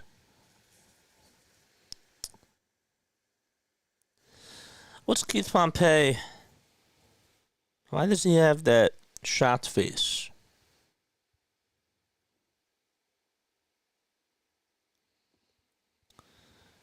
Game 1 of the NBA Finals draws lowest non-COVID year audience since 2007. They keep talking about the ratings. I mean, we all knew that this was coming, right? When New York's not in it or you don't have a big market, it's just not going to attract as many people. That's just how it goes.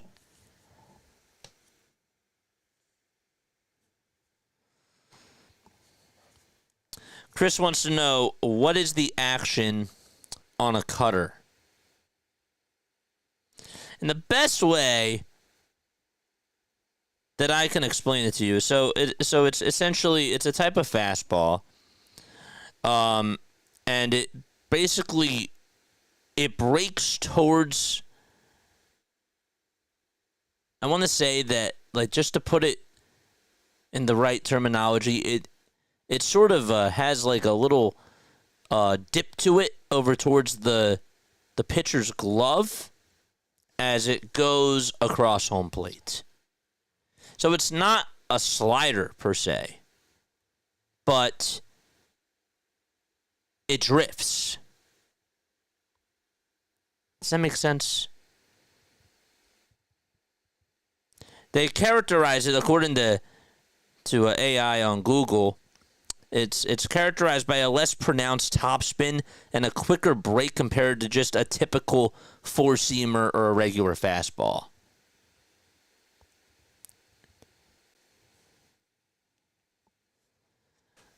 Oh, 1. That's a foul ball.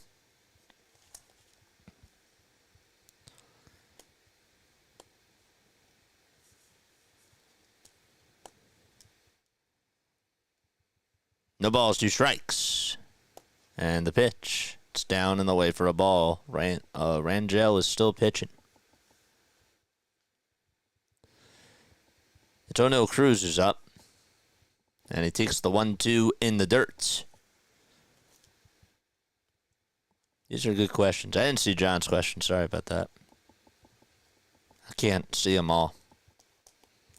Phillies can't win them all. I can't see them all. I can't see all the comments. Cale Ferguson is warming up in the Pirates bullpen. 2-2 pitch. Try to see if he went around. He did not. It's now 3 balls, 2 strikes. O'Neill's just batting .159 against the Phillies during his career. 3-2 delivery. Just barely misses on the inside corner for ball 4. That wasn't a bad pitch. He just couldn't place it. It was just a little bit inside.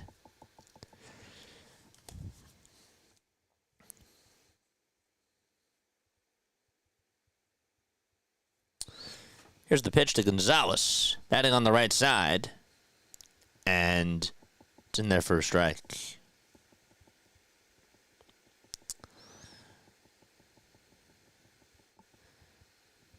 Oh, 1. Fouled away. Jane wants to know, a changeup is the same form fastball thrown with less strength. Is that correct?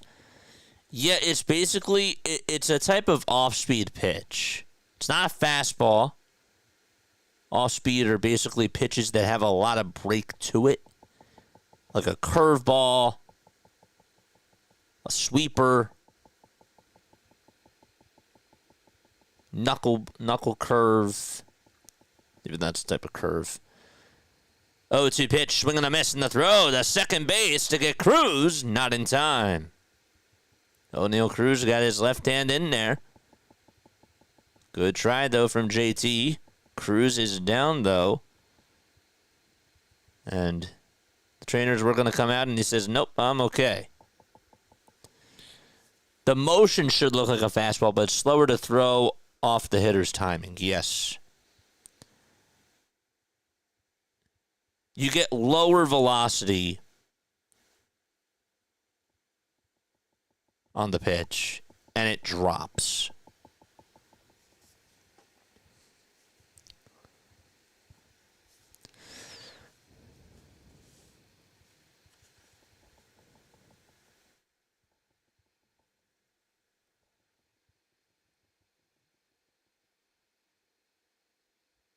Did they call him out at second?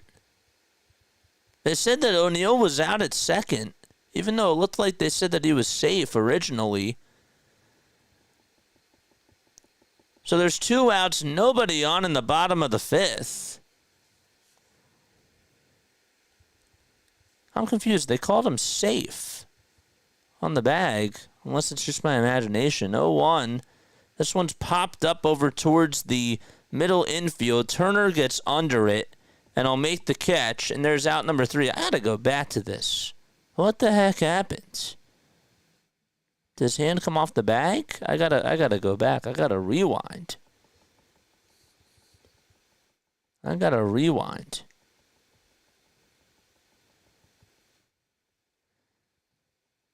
Cruz dove in there.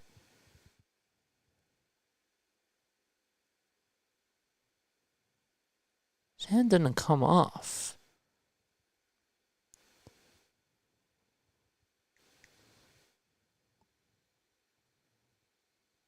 want to see again in real time.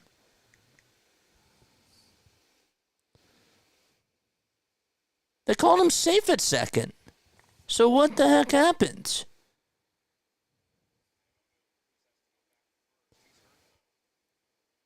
He has to go back to first. Why? Because of interference? They said that he had to go back to first. Wait.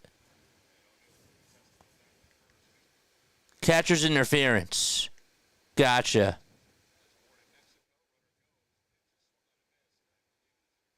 I couldn't tell. Yep. You're right. They called catcher's interference. You're right.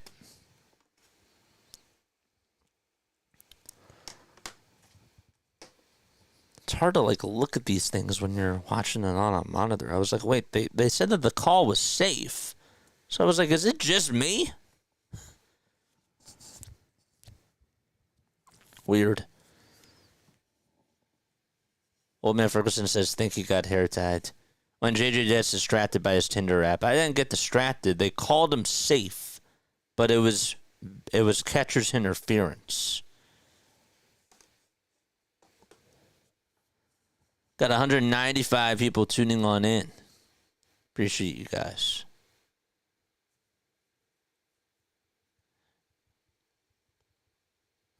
Going to the 7th inning, Phillies.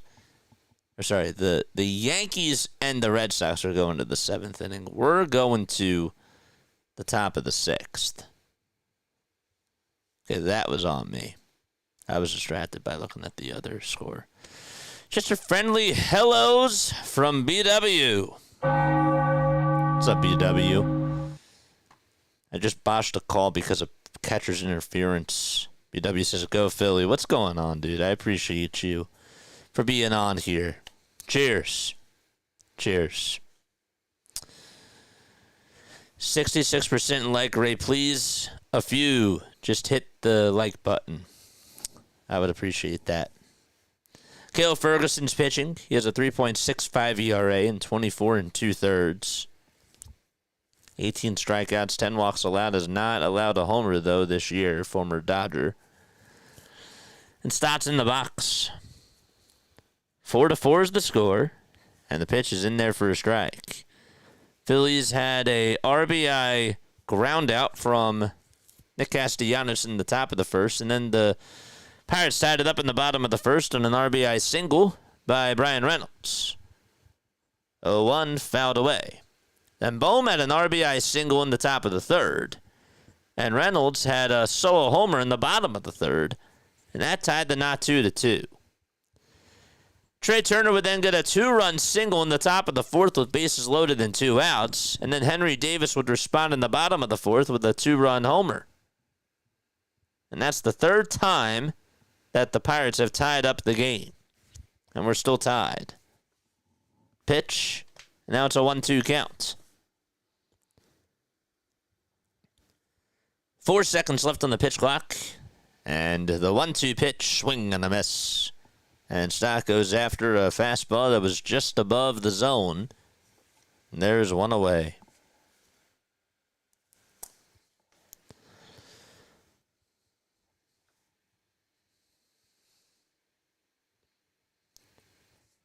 What the heck is Mrs. T's?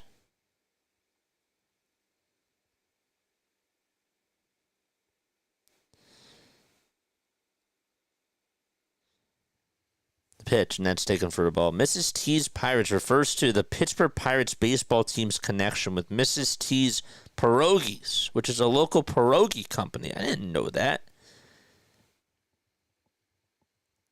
The pitch, and that's taken for a ball, too. Since 2000, Mrs. T's has sponsored the Great Pittsburgh Pierogi Race, which has become an iconic part of in-game entertainment for all Pirates baseball. Huh. 2-0. That's a foul ball.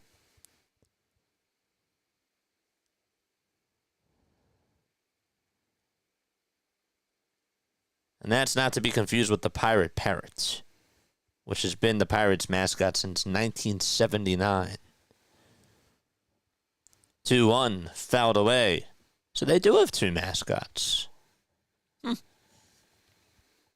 Didn't know that.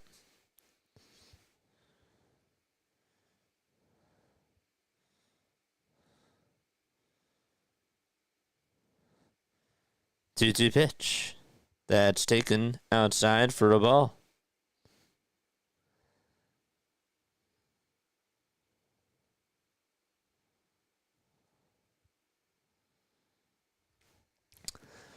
Wes Wilson's up. Ferguson comes set at the letters, and the 3-2 is way inside for ball 4. And Rojas is coming up again. Mrs. Tees is in Shenandoah, PA, Schuylkill County. Yeah, but I didn't know that it was, I didn't realize that it was in Pittsburgh, too. I've heard of the place, but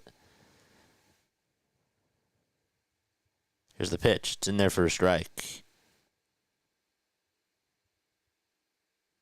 Somebody's getting a little bit sleepy. Wake 'em up, Phils. Let's go. 0-1. That's down for a ball.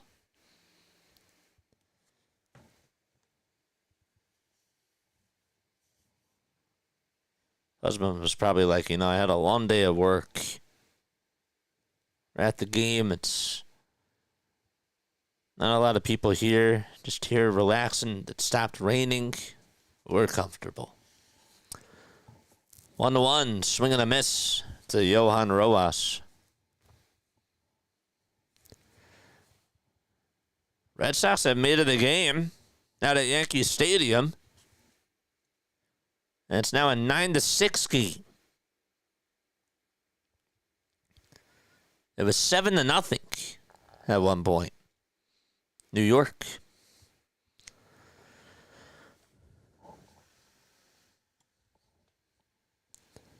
Wilson leads off over at first. Ferguson looks back at first. Wilson's going to go. Now back to the plate, and the pitch is going to be grounded over towards third base, and the throw over to first is just in time. Barely. Tintriolo thought that it was just going to stay fair, and so he decided not to let it go.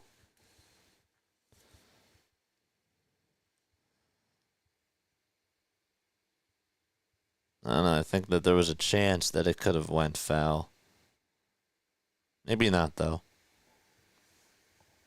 Take a gamble that way. On that type of a bounce. Here's Trey Turner, who's 3 for 3 in this game. And the pitch to Trey, fouled away.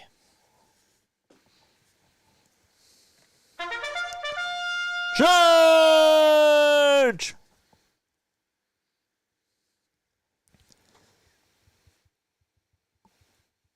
The ball is 1 strike to Trey Turner. Go ahead runs at second. And the 0-1 swing and a miss. Another cutter that was in the dirt. Lots of swing and misses on the cutters.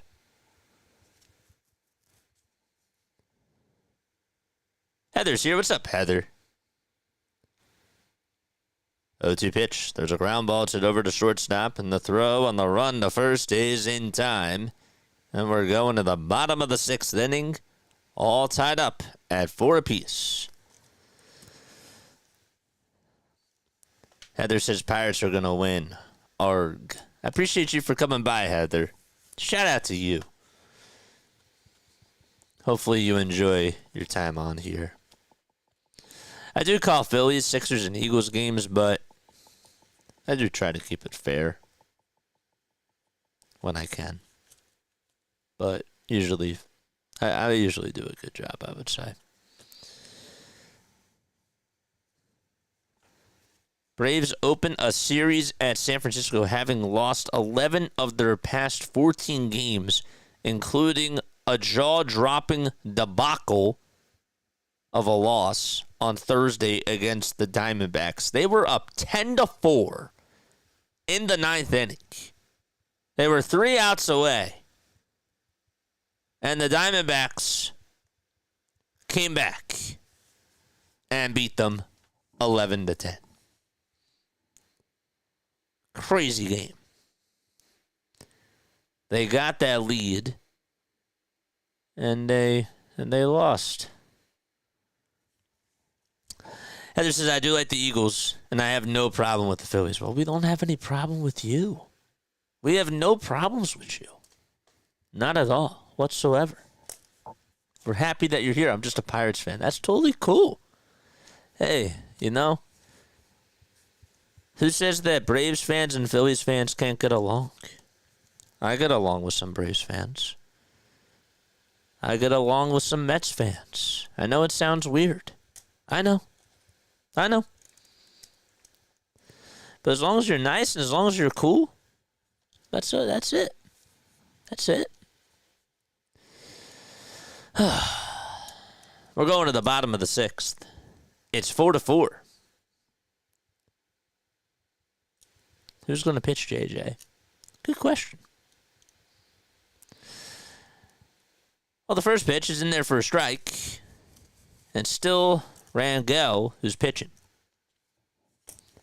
He's facing Spencer Horwitz, who's 0 for 2. He's flied out and he struck out today. The 0-1 pitch. There's a slider that swung on and missed.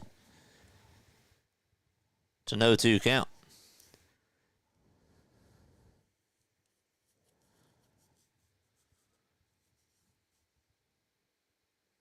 No balls, 2 strikes.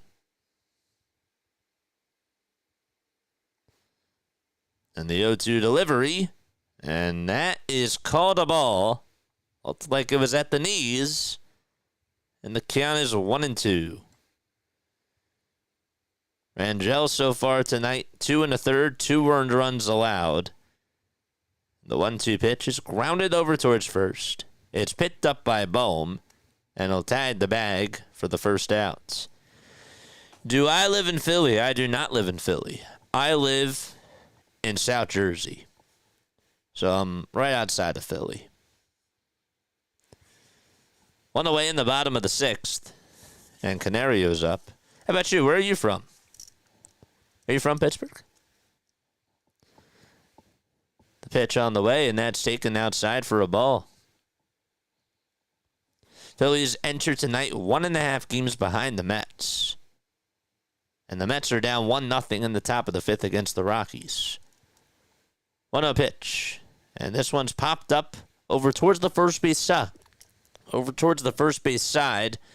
And it'll be caught by Bohm on the outfield grass for out number 2.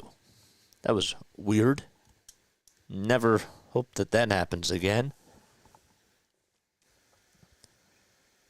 There we go. Like right outside of Pittsburgh. Cool. Pitch on the way, and that's taken for a strike to Henry Davis. He's wearing no batting gloves. He homered his last time up off of Rangel. 0-1, fouled away. Don't forget to like and subscribe, folks.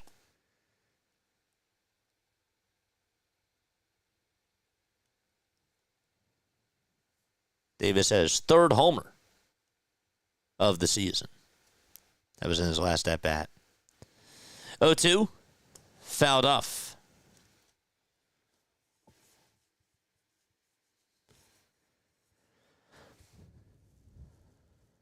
No balls, 2 strikes.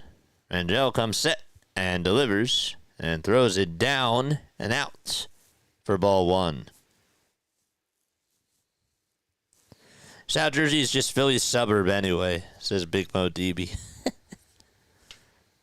1-2 delivery, and there's a line drive hit out to left field. That's going to go all the way over towards the wall.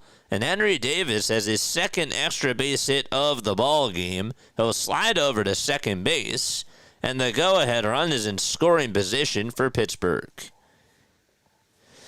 You're the best. Appreciate you. We need 50 more subs to get to 6K. Let's go. Thank you so much, Heather. I really appreciate you.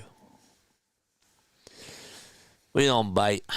We call ourselves Philly freaks with a capital P and a capital H. That's what I call my community. But we do like old school radio play-by-play. That's sort of our style. First pitch to Adam Frazier. It's inside for a ball. But we still obviously talk to everybody on here. 1-0 pitch. This one's popped up over towards shallow left field. Does Sosa have room? He does. And he will make the catch in foul territory for out number 3.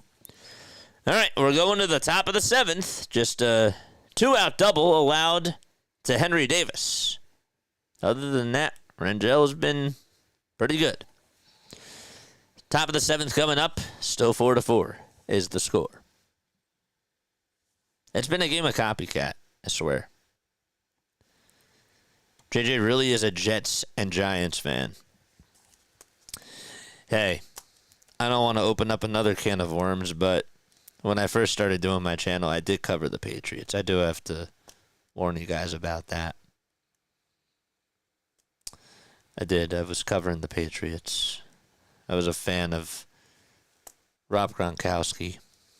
And I also, before we found out about what ended up happening to Aaron Hernandez with the off-the-field stuff, I did like him. But then, you know what? Reality settled on in. And, I internet NFL films.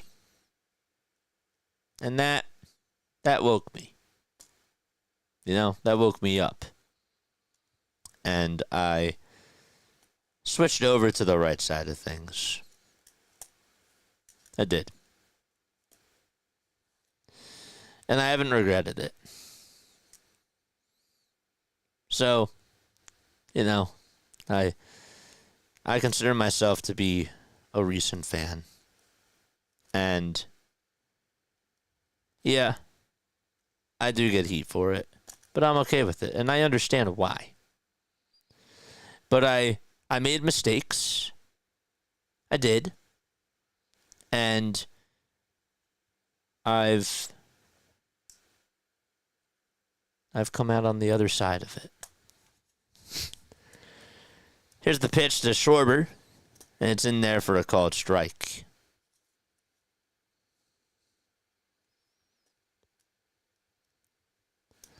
No balls, 1 strike to Kyle Schwarber. And the pitch, that's a foul ball. And as great as that Super Bowl was, nothing will ever... I will never cherish anything more. If the Phillies get another World Series ring, that means way more to me. Than a Lombardi. 0-2. Fouled off. Not saying that I don't appreciate it, but the Phillies are what started it all for me.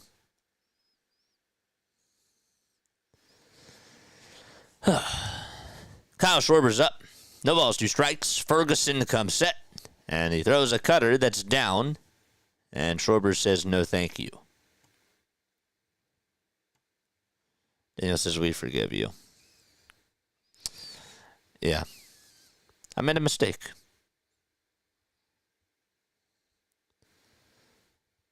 One-two pitch on the way. Swing and a miss. He just goes after a slurve. I wrote it down in my notes before, but I'm gonna make sure that during the postgame show tonight that we talk about Kyle Schwarber and the off-speed pitches, because that's been a problem. That's been going on now for like 4 or 5 games where he's just chasing after a lot of off-speed pitches. We have forgiven you a long time ago, JJ. Pitch to Bohm, and he'll fly this one out to left field. And the left fielder doesn't even have to move. And Canario's there to make the catch. Well, I do appreciate it. And I can understand why people don't see my side either. Because you know what? I can never make up for that mistake. And I didn't just hop on the bandwagon.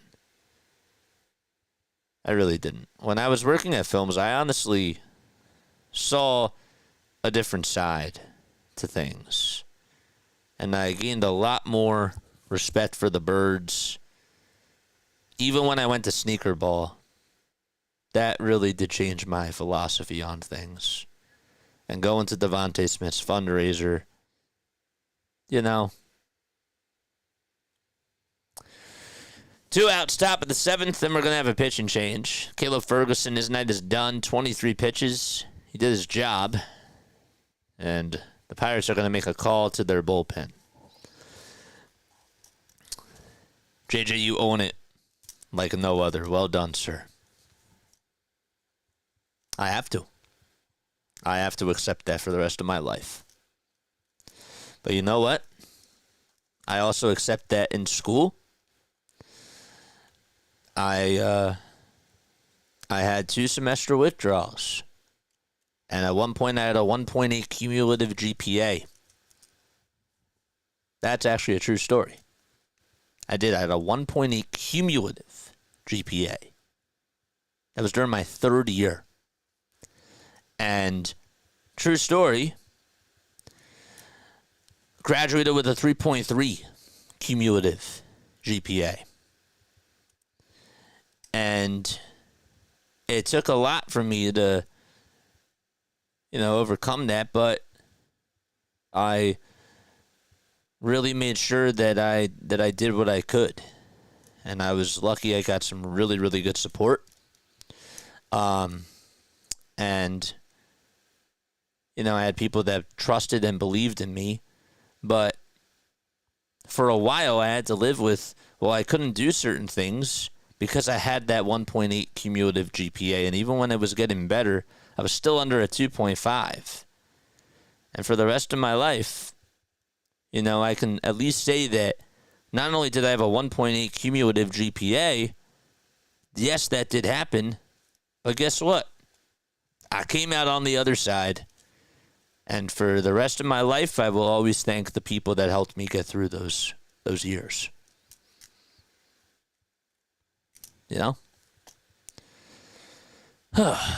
Somebody needs to get Schwarber a calendar. That's funny. Jose Perez, what's going on? All I'm asking for my birthday is for the Phillies to sweep the Mets on my birthday weekend. I'm not a genie, but your wish is my command.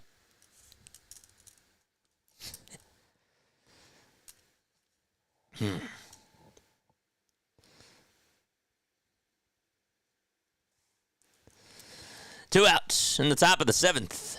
Here's the pitch to Casty. That's taken down for a ball. Casty has his white elbow guard on.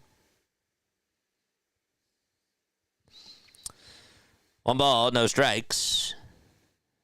And the pitch is down low and away for ball 2.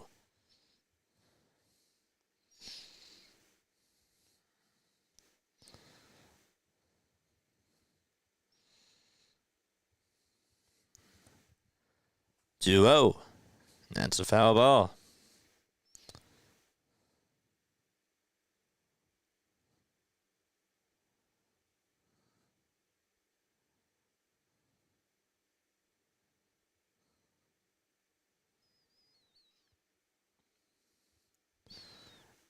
The pitch.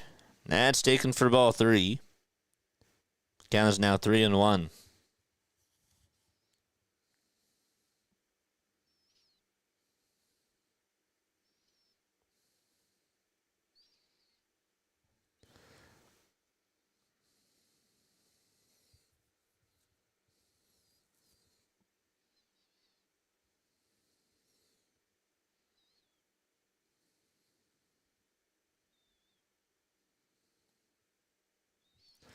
Three balls, 2 strikes. 2 away in the top of the 7th. And Santana's on the mound. The 3-2 pitch, there's a ground ball. It's it over to shortstop. And the throw over to first is in plenty of time by Kiner Falefa. So Santana comes on in to just face Nick Castellanos. And we're going to the bottom of the 7th. Still knotted up at 4 apiece. All right. I'm going to ask you a Phillies trivia question. And if you get it right, you will hear this. If you get it wrong, you will hear this.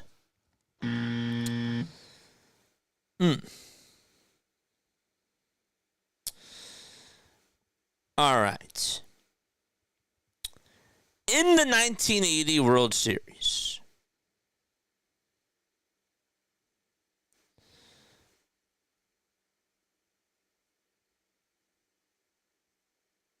Tug McGraw pitched in the ninth.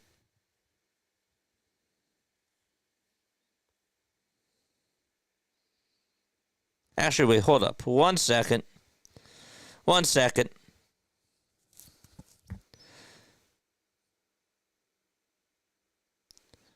I wanted to know. I got this wrong.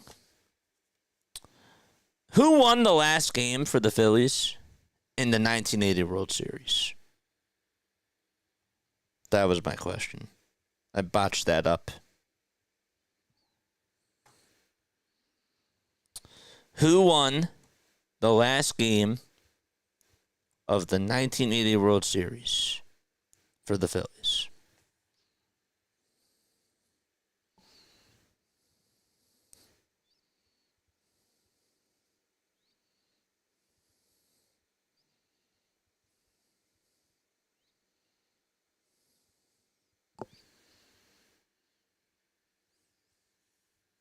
Really should prepare more, just a thought. Thanks. Yeah, I know. I need to get a trivia book. I do. Because 162, it's a lot of games. Carlton. Yes. Carlton is right. Yeah. I keep telling him that. It's a lot. It's a lot of trivia questions. I don't have a book. Bottom of the seventh, and the pitch on the way, and that's taken for a strike.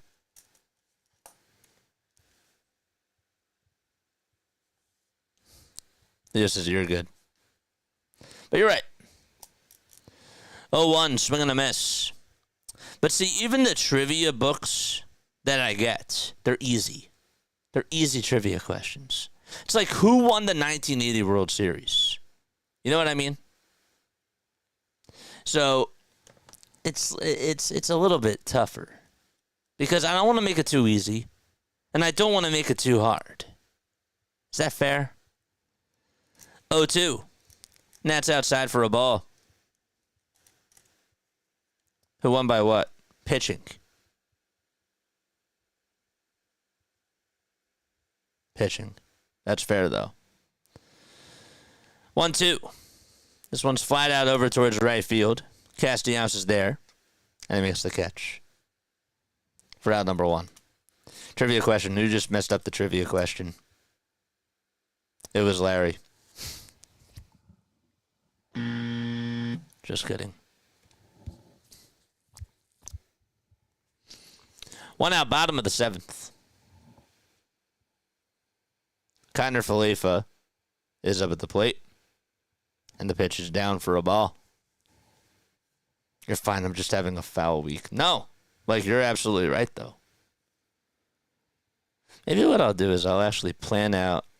But see, I tried to plan out the trivia questions before, and that still didn't even work well. 1 ball, 1 strike.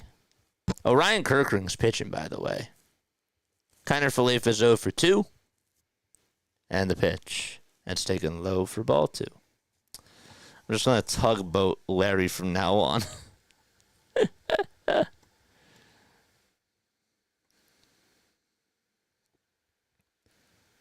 2-1. That's outside and low for ball 3. Why did I think it was Ron Reed? I don't know. Can't read your mind. 3-1. That's outside for ball 4. So there's a 1 out walk. Am I annoying you? No, you're not annoying me. You're not annoying me, Heather. Just don't spam the chat. But you're not doing that.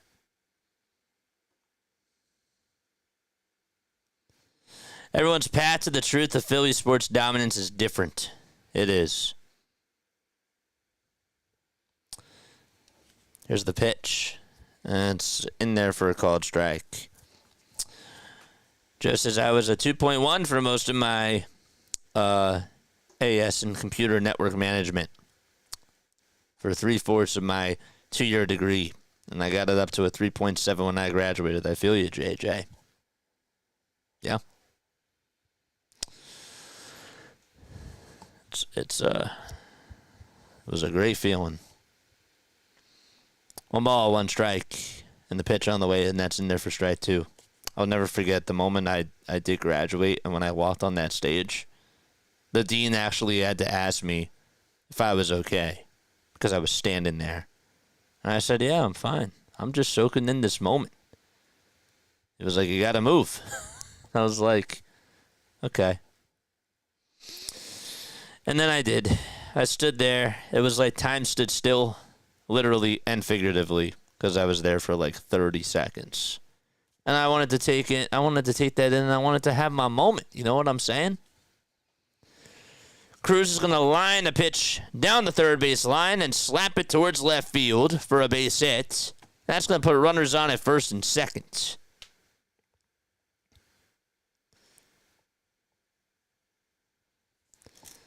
So there's 1 away in the bottom of the 7th.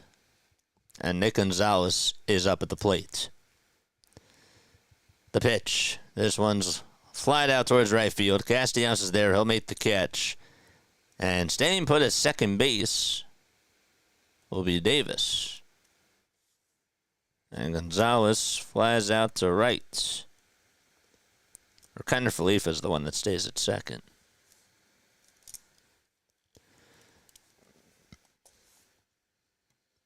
You okay, JJ? You've been standing there for 30 minutes and kept saying, I did.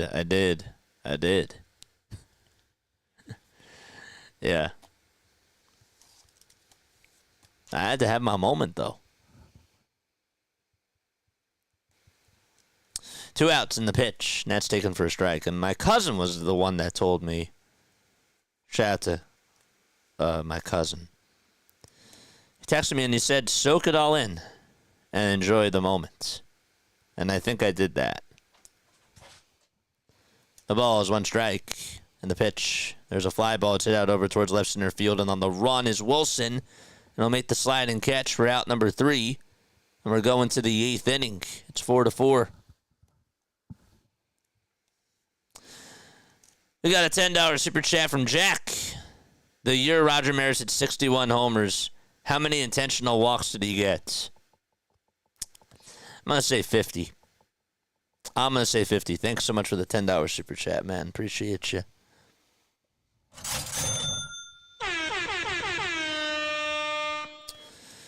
All right. We're in the top of the 8th. We're going to the top of the 8th, and it's 4-4 out in Pittsburgh.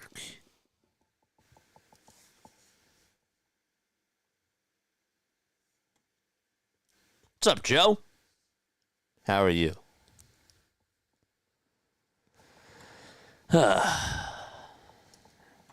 Big Mo DB says 0.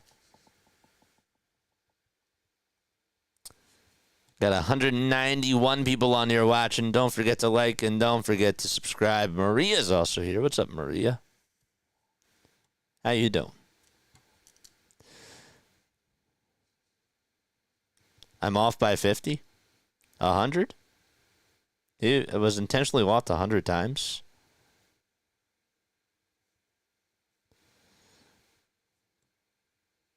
Roger Maris didn't play for the Phillies. Oh, you were just asking me just a regular trivia question. 100 times. 100 times. Wow, that's crazy.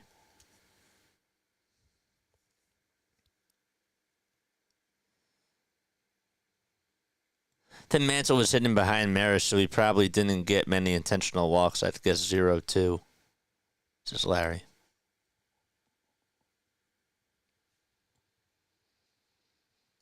Anybody else want to super chat me trivia questions? I'm just kidding. You don't have to super chat me. You don't. Can't walk Maris to get to Mantle. I made you pay for that. If you did it. The pitch. Foul ball. JT is up. The ball is 1 strike to Real Muto.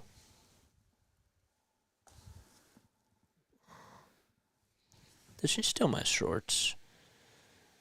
0-1 pitch. Ground ball. It's hit over to third base. The throw over to first is in time. There's out number 1.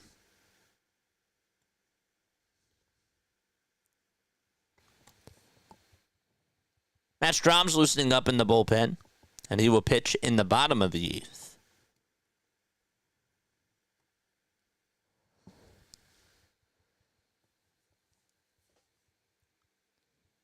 Sosa's up and takes a cutter outside.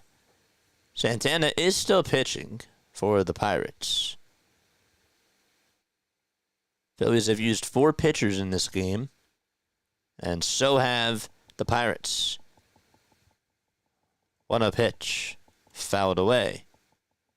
Dennis Santana, 29 years old, 6 feet 2 inches tall, has a 2.19 earned run average. It's from the Dominican Republic. 1-1 pitch to Sosa. And there's a fly ball hit over towards the right field line. And it is caught. But it hits the fence first. They did not do a good job at showing that. They cut right as soon as the ball was caught. Couldn't tell if it hit the wall first or not. But by the way that he looked at it, it did. So it's a dead ball. It's 1 ball, 2 strikes. And Sosa stays alive. This one's going to be popped up over towards the first base side, and it's going to go into the Phillies dugouts. It's a foul ball. Will with a $5 super chat. Appreciate you, man. Could have asked a trivia question if you wanted. Appreciate it. Thank you. Here's the pitch. This one's going to be grounded over to third, and it'll be picked up, and the throw to first is in time for out number 2. Big Mo DB says, I asked AI for medium difficulty Phillies trivia questions, and it says, which Phillies player hit a walk-off homer in Game 3 of the 2008 NLCS against the Dodgers, securing a 2-1 series lead? Got to think about this for a sec.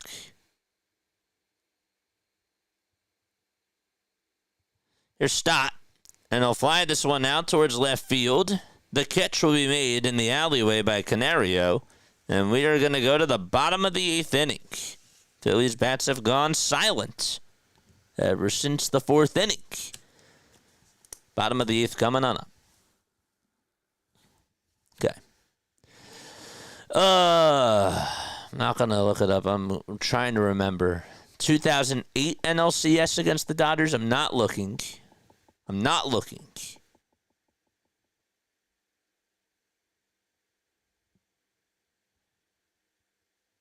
Wasn't Burrell.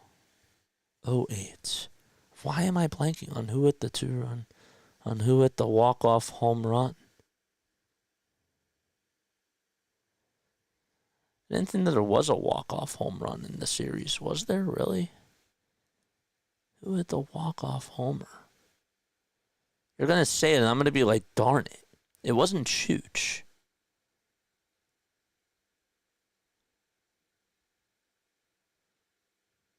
I forget. Wasn't Worth. Wasn't Utley.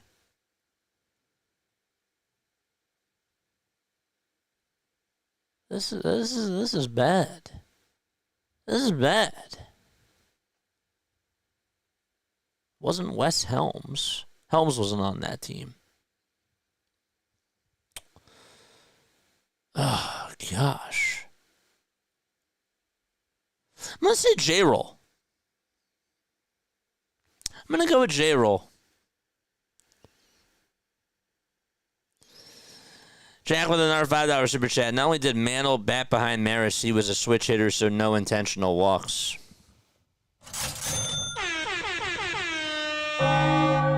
Thanks so much again, Jack. Was that the stairs homer? No, but that wasn't a walk-off. That wasn't a walk-off. That's what confused me. That wasn't a walk-off because that was at Dodger Stadium. And that's why I was like, wait, when you said walk-off, it doesn't make sense because I remember the call. Stairs hits one into the night, and it was at Dodger Stadium.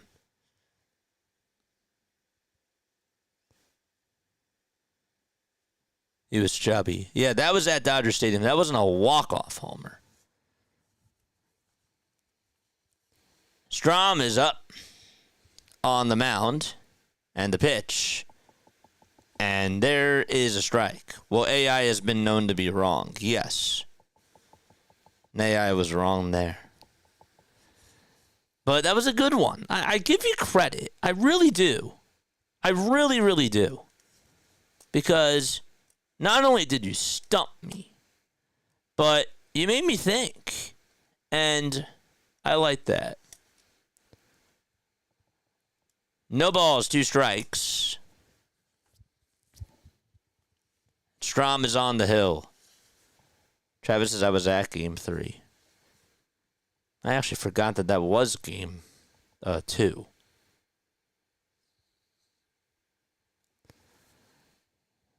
That was one of my favorite moments. 0-2. That's up high for a ball. That piece is I'm saying Victorino. Victorino's homer that I will remember was off of CC when he hit off the right side against Milwaukee. That was the game I was at. 2 balls, 2 strikes. Which Phillies player currently stinks at shortstop? I'm going to say Didi Gregorius.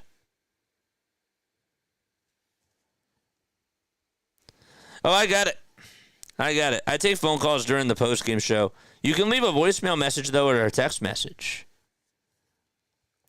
But yes, you did call. I just don't take live phone calls during the game. 2-2. Fouled away. That was the grand slam, right? Yes. That was also the same game that Brett Myers had 4 hits. And somebody fact-checked me on this. Game 5 of the World Series was Joe Blanton's home run. Was that Game 5 of the World Series? 2-2 pitch. Fouled off over towards the third base side.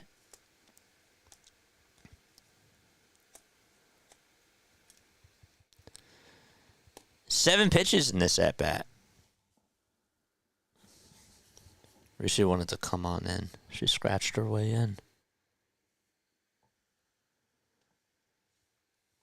2-2 pitch on the way. Swing and a miss. And Spencer Horwitz strikes out on a sinker at 92. There's one out.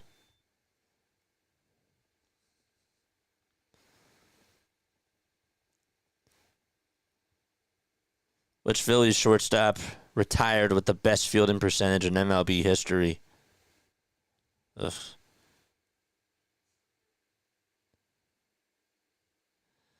The pitch. That's inside. I'm going to probably say Jimmy Rollins, but if we're talking about best fielding percentage with just one game,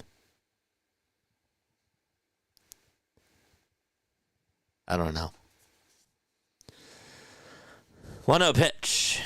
It's up high for ball 2. Maybe Wilson Valdez. Well, Wilson didn't play for one game.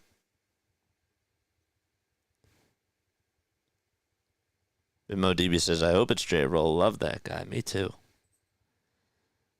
2 balls, no strikes. And the pitch to Canario is upstairs.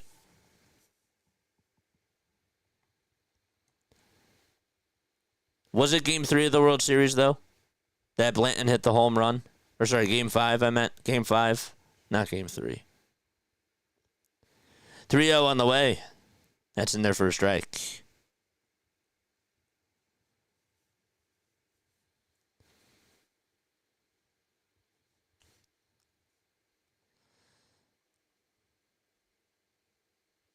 Strom comes set and delivers the 3-1. Swing and a miss. Hey, don't chew your paw. Don't chew your paw.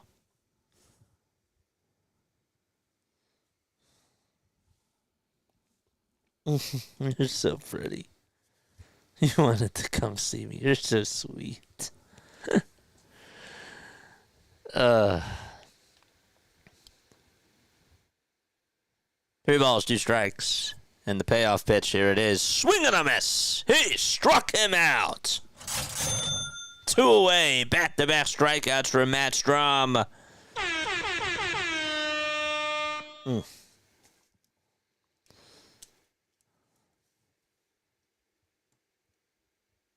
right. I gotta know now. I gotta know now about the Joe Blanton home run. It was game 4, not game 3. I screwed that up.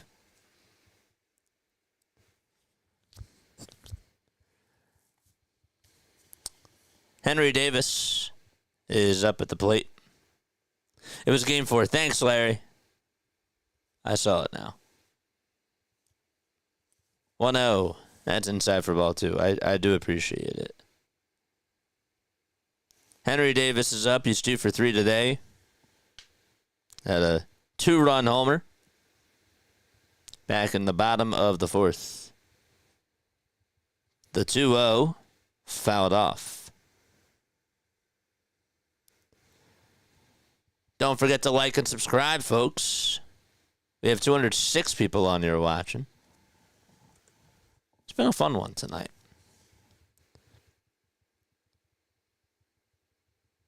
Two-one pitch. This one's fouled back behind the screen. 156 of you have hit the thumbs up button. Let's go.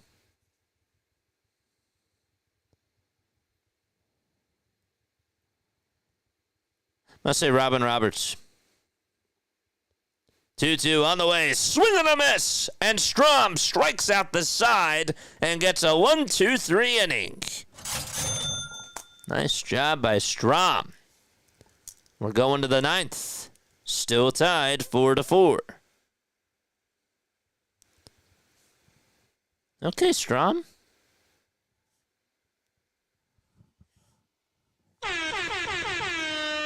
The most delayed air horn of all time. Mets leave the bases loaded thanks to MLB's crooked umpires.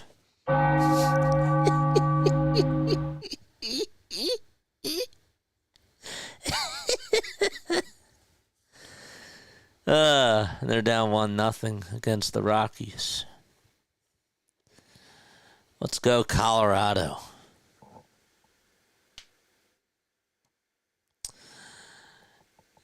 Ulysses Martinez, let's go. I know Philly's going to win on this inning. What's going on? Thanks so much for coming by.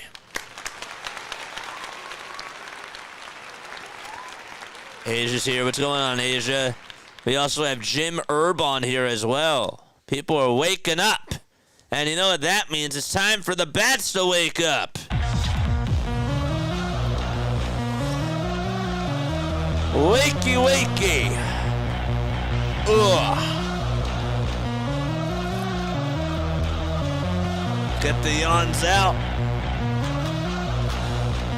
And let the bats come to life.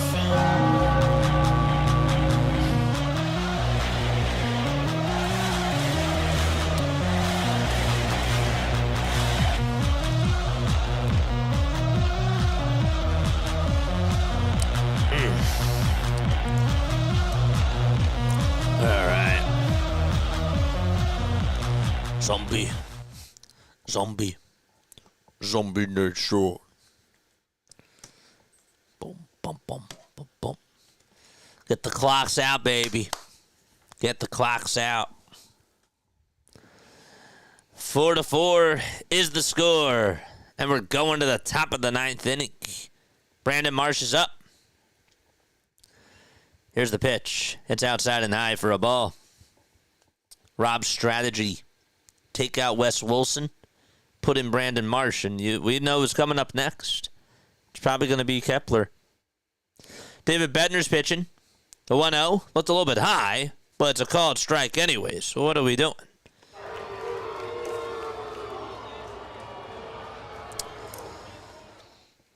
One ball, one strike. Marsh hitting .215 this year, and he takes the 1-1 outside for ball 2. Bednar, former closer of the Pittsburgh Pirates, this year 0-4. Has a 4.12 ERA. 2-1, check swing, foul ball.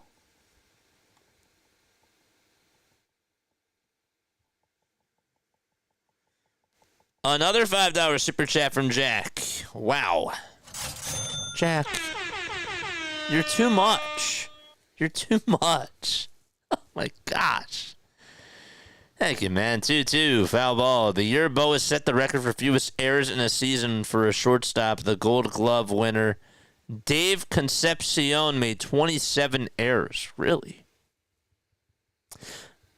That's crazy. I actually did not know that. 2-2 pitch to Marsh. And that's a cold strike 3 on the outside corner. And Bednar gets the call there. There's out number 1. It'd have gone either way. This pitch track says it was outside. It was close. Let's see if Kepler is up. That's what I assume, and he is. Here he comes. The strategy. Gotta love Rob's strategy here.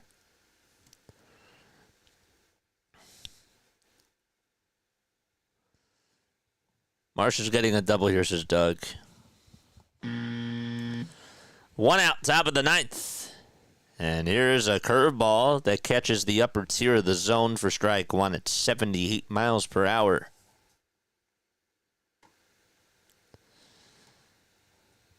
The ball's on strike. Bednar comes set and delivers. And it's outside. 224 people on here watching. Jack, I think that you probably donated like $50 tonight, man. I appreciate it. 1-1, fouled away. If you guys want to donate, you're more than welcome to. But Jack, you're really.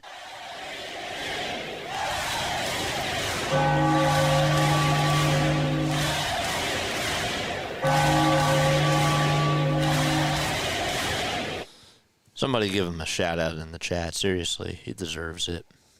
1-2. That's down for ball 2. Jack equals MVP. He does.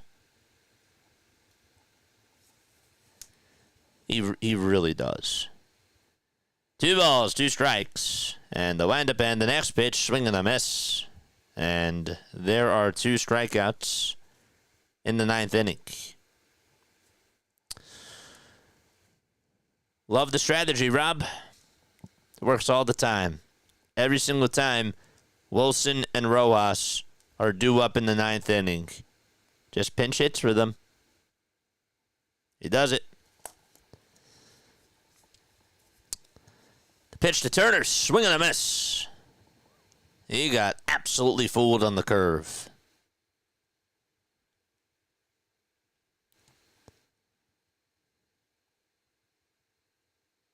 The ball's 1 strike. Bednar comes set and fires. And it's fouled off. Bednar has actually been better in his last 6 outings. Didn't start off the season strong.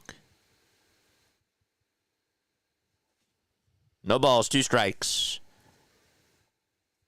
And the 0-2 delivery, swing and a miss. And David Bednar follows Matt Strom's footsteps and strikes out the side and gets himself a 1-2-3 inning. We're heading to the bottom of the 9th. We'll see who's going to come on in the pitch. 4-4 is the score. Alrighty. Hey, guys. Just wanted to tell you, that after the game is done, we will have a post-game show. You can text the JJ hotline, or you can call on into the post-game show after my post-game monologue. You know? You guys are awesome. Just think, what if you ever agreed with me? I have agreed with you. I have agreed with you on things. For sure. Well, thanks again for the $2 super chat, man. Agreed with you what? On Trey Turner being the worst defensive shortstop? I'm telling you, it's bad. It's bad. It is really bad. I've agreed with you on certain things. I can't think of any right now. But I have agreed with you on things. I can't think of any right now, but I definitely agree about Trey Turner's defense being bad. I think I also did agree that left field is the most important thing of need. Just like you said. Jack's going to get the first signed JJ bobblehead. Yeah. I'm telling you, like, once the extra points come on in, once we start getting that, the XP, like all the other content creators have been getting, they're slowly starting to roll out. Jack's going to be in the lead by a lot. Sometimes JJ agrees that you're wrong. I agreed with you yesterday. In the moment, let's be real. In the moment with the pop-up that occurred yesterday, I agreed with you that Max Kepler has to make that call. In the moment, I was heated at Trey. I was. And I had every right to be heated at him. But you were right about that has to be Kepler's ball. 1 ball, no strikes. Romano's pitching. And here's a slider that's in there for a strike. However, I still believe that Trey should have caught that. He had the glove on it. 1-1. Fouled away. And he made it tougher than it had to be. He took a tougher angle to it. But I did agree with you on that. In the moment, though, I was really heated at Trey. I was like, nobody else could do any wrong. And then I looked back and I said, no, you're right. You're right. 1-2. Fouled off. Did anybody see the NBA Finals yesterday? I didn't watch it. I fell asleep after this game was done. Trey was standing still and the ball hit his glove. Yes. Yes. 1-2. Fouled off over towards the first base side. And that was ruled a single.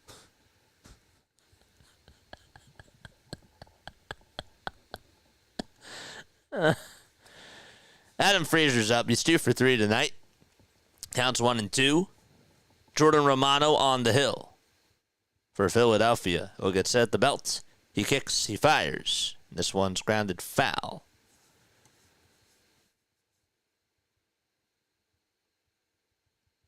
Six pitches in this at-bat to Adam Frazier. Romano has a 7.54 ERA. 1-2 pitch. It's up high for ball 2. Frazier is 2 for 4 against Jordan Romano. 2-2 pitch. Fly ball hit out over towards left field. It's going to drop in for a base hit.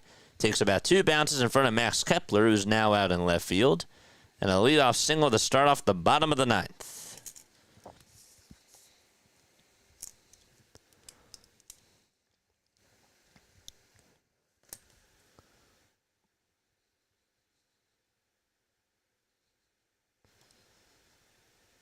Did Jack hear me? I hope Jack heard me about the agreeing part.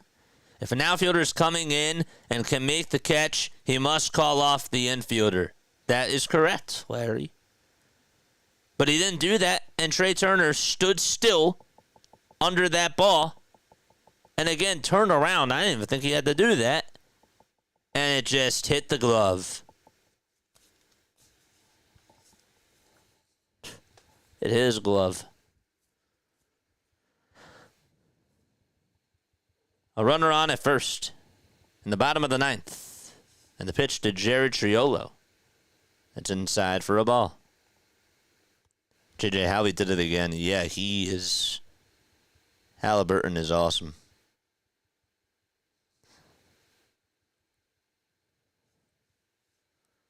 1-0 pitch. This one's popped up over towards the first base side in foul territory, but it's going to be a foul ball. No chance that Bohm was going to get there.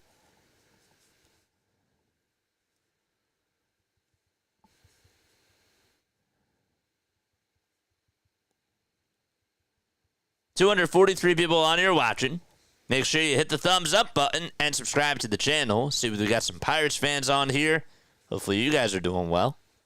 165 likes. Let's go.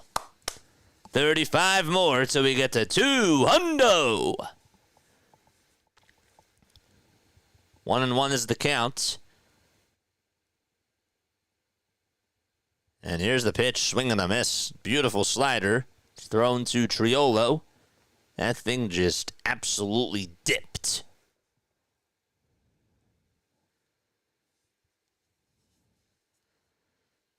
Triolo is just hitting .097 in the 7th inning or later this year.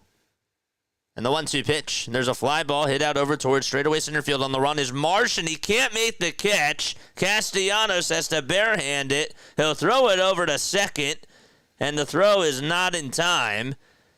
And again, Marsh got a bad jump. Tried to slide, and he couldn't make the catch.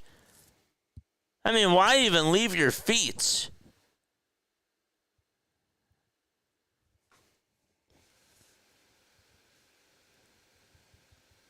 It wasn't even close. I mean, it bounced like a foot in front of him, and he wasn't going to catch it. The pitch, and that's a foul ball. It's bunted foul. It's Isaiah Kiner-Falefa.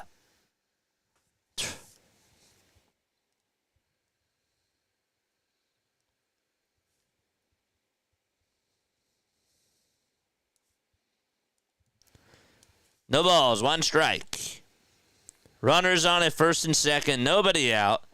And the 0-1, they tried to see if he went around. He did not. He took the ball. He took the bunt back.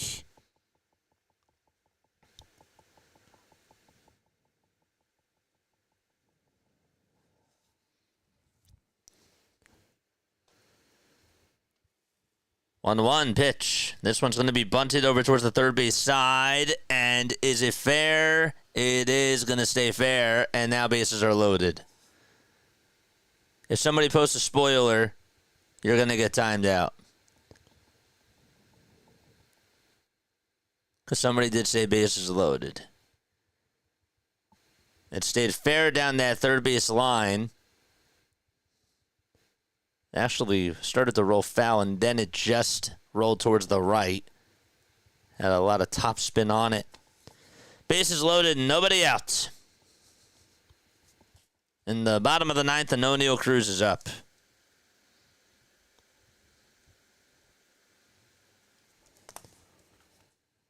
And now they're going to have a conversation here. Get ready to listen to this postgame show.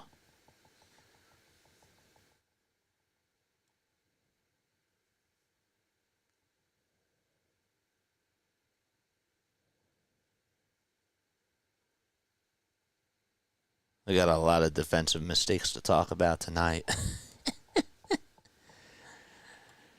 Yay.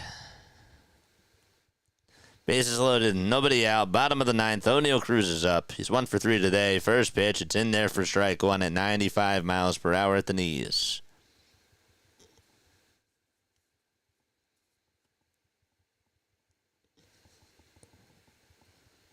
Sitting 261 with the bases loaded. Here's the 0-1 pitch. Swing and a miss on a slider that was on the outside corner. Y'all need those priests now. No balls, 2 strikes. Infield playing in, of course. 0-2 pitch to O'Neal Cruz, and it's in the dirt for a ball. Cruz tonight 1 for 3.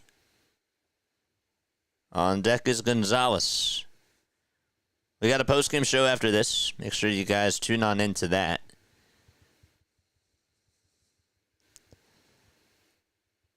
And the 1-2 delivery, and that's on the inside corner for a called strike 3, and there's one away, and Cruz goes down looking at a fastball at 97. That's the first out of the 9th.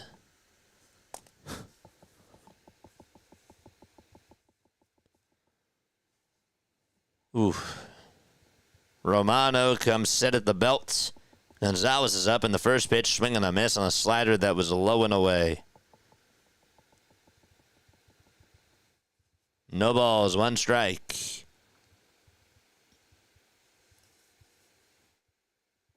Is a .417 career average with the bases loaded. There's the 0-1. It's going to bounce in the dirt. And the count is even at 1 apiece.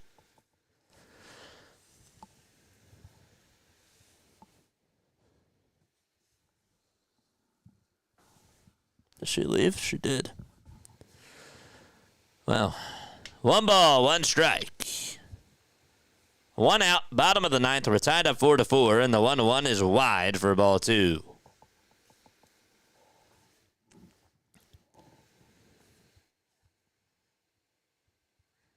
No spoilers.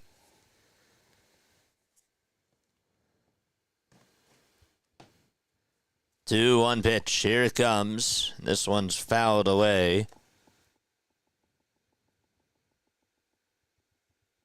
That's a 2-2 count. Joey Wentz is warming up in the pen for Pittsburgh, in case it does go to extras. 2-2 pitch. Here it is, and there's a fly ball hit out over to deep left field. That's going back towards the track, and it is caught by Kepler, but nonetheless a run's going to score, and the Pirates walk it off on an RBI sacrifice fly, and Pittsburgh wins against Philadelphia. Final score 5-4. The fireworks go running off. They will raise the Jolly Roger. And the Pirates beat the Phillies 5-4 as Romano goes storming back into the dugout.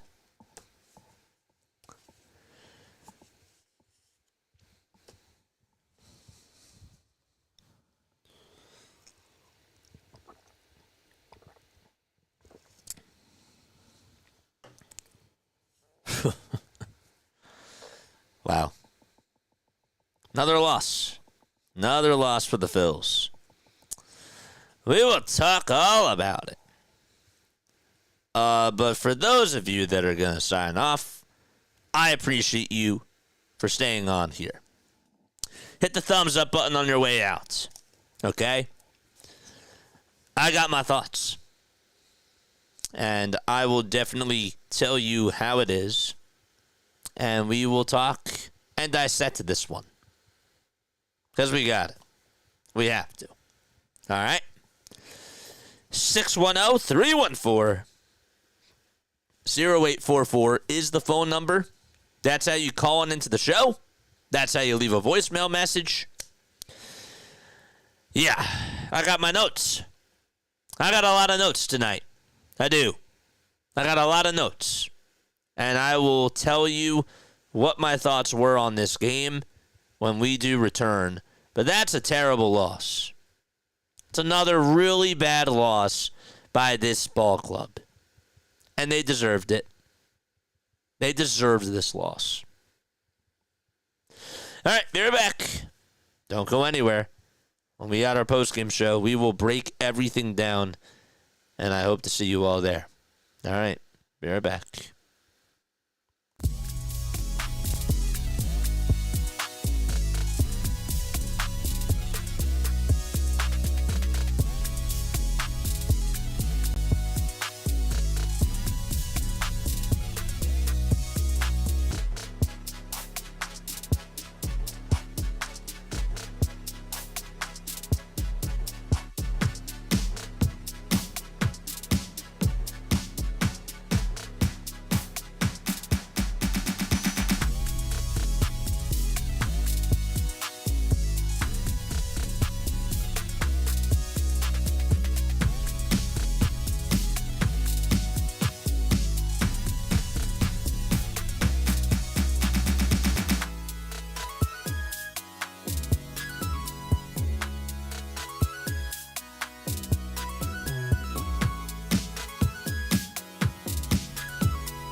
graduated from Rowan University in the spring of 2022 with a sports communication and media degree.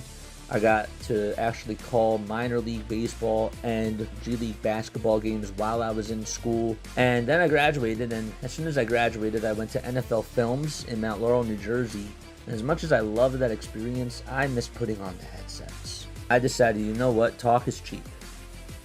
I have a laptop that's in my house, and so 21 months later, here we are, still on YouTube, calling games and building an incredible, loving community on here with the people that I call my Philly freaks with a capital P and a capital H. We go live for every single Phillies, Sixers, and Eagles game, and we do it like old school radio play-by-play style. I'm Jason Joseph, and this is Play-by-Play with JJ. I showed a swung on barrel out to right field. Bye-bye baseball. That baby is long gone. You know, I had to put on a little jacket.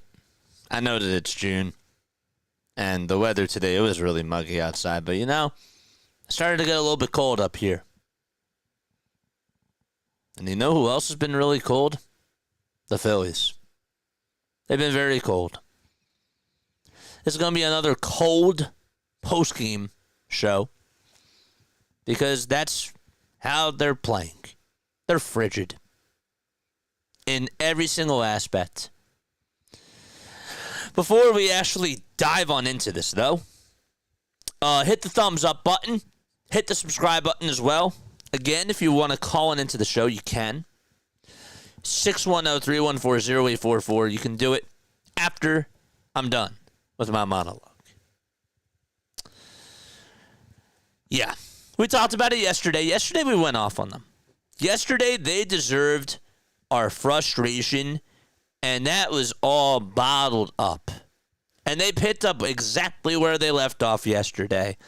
And the number one thing that I want to point to is I said during the post-game show yesterday that Rob Thompson, knowing that Zach Wheeler was not going to be available this week, knew what he was doing by putting in Taijuan Walker in last night's game to just pitch for one inning, and he was not going to be available tonight.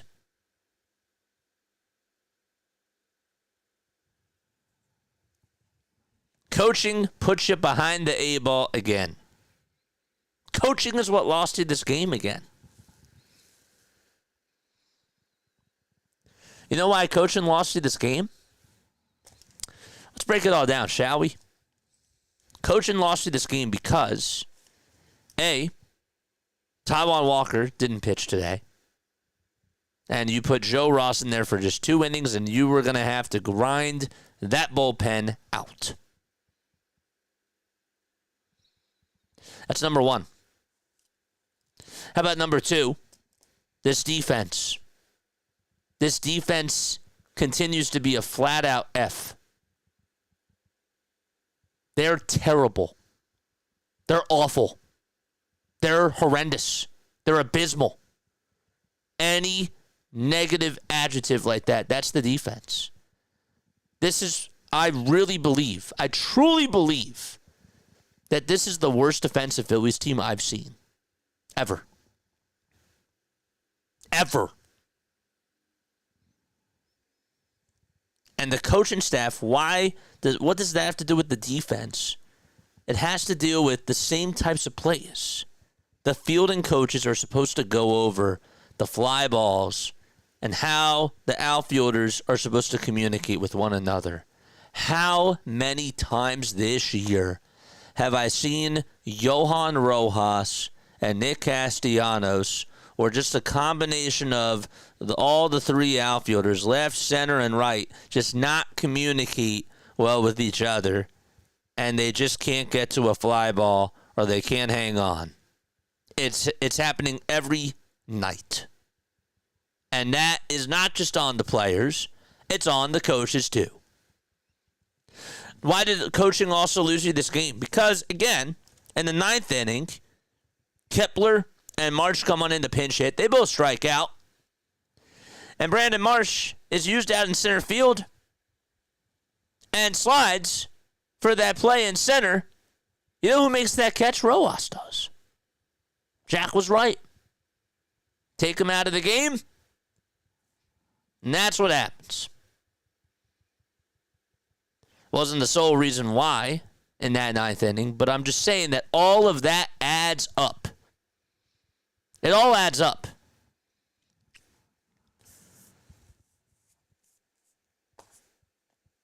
Let's go back to that triple by Nick Gonzalez in the first. Castellanos, that's your ball. You're slow. You're so slow to get to that ball. And the fact that Rojas covered that amount of ground to go get it out in the right center field and just barely miss it, you could say that Rojas should have made the catch. But personally, in my eyes, that's Castellanos' ball. If your right fielder is going back and is only traveling 2 feet, or whatever it is, running 2 feet diagonally, and your center fielder has to run 10, 11, or 12 feet, that's a lot of ground to cover. It's a lot of ground to cover. And sure, the ball got on his mitt, and I agree that he has to catch the ball. But it wasn't as egregious as yesterday's with Trey Turner because Trey Turner stopped. And he had all the time to make the damn catch. So I wasn't really as hard on Rojas there, but that's on Casty. And still, I do believe that Rojas should still make the catch, and he's probably mad at himself for not doing that. But it would just be nice if we had a little bit more speed in the outfield. The Adam Frazier double. Marsh. Catch the ball. That's back in the second inning. I had that written in my notes. Catch the ball, Marsh. Catch it.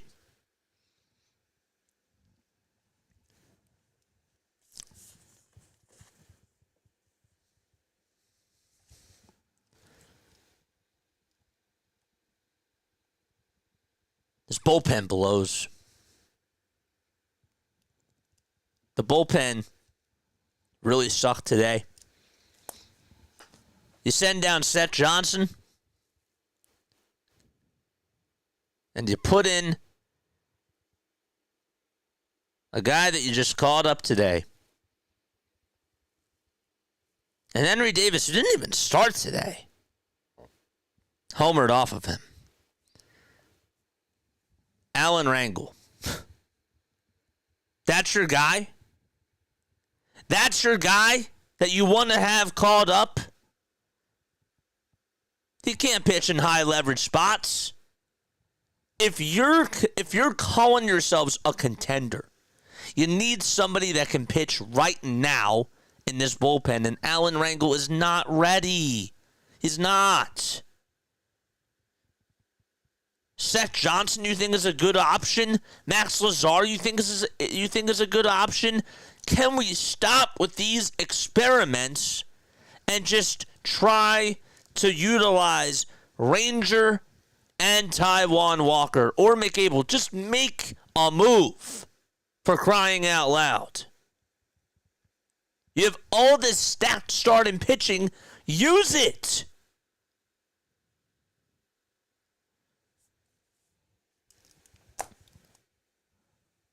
I want to go back to that fourth inning, too. Bases loaded, nobody out. Wilson flies out to center. Can't hit the ball deep enough to allow JT to score. Rojas strikes out. Think it was a high fastball that he got. 2-away. Bases loaded.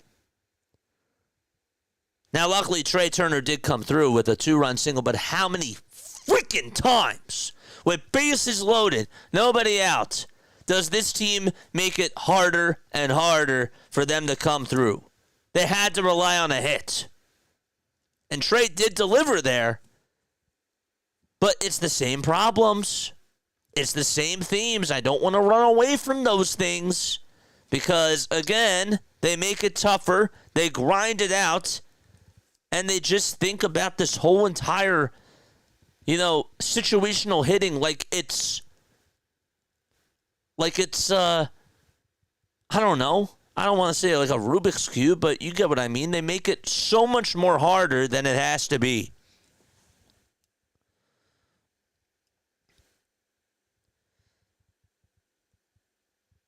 Brandon Marsh. Oh, did I say the Marsh catch in the second or whatever it was? It wasn't Marsh. I'm sorry. The double that was hit.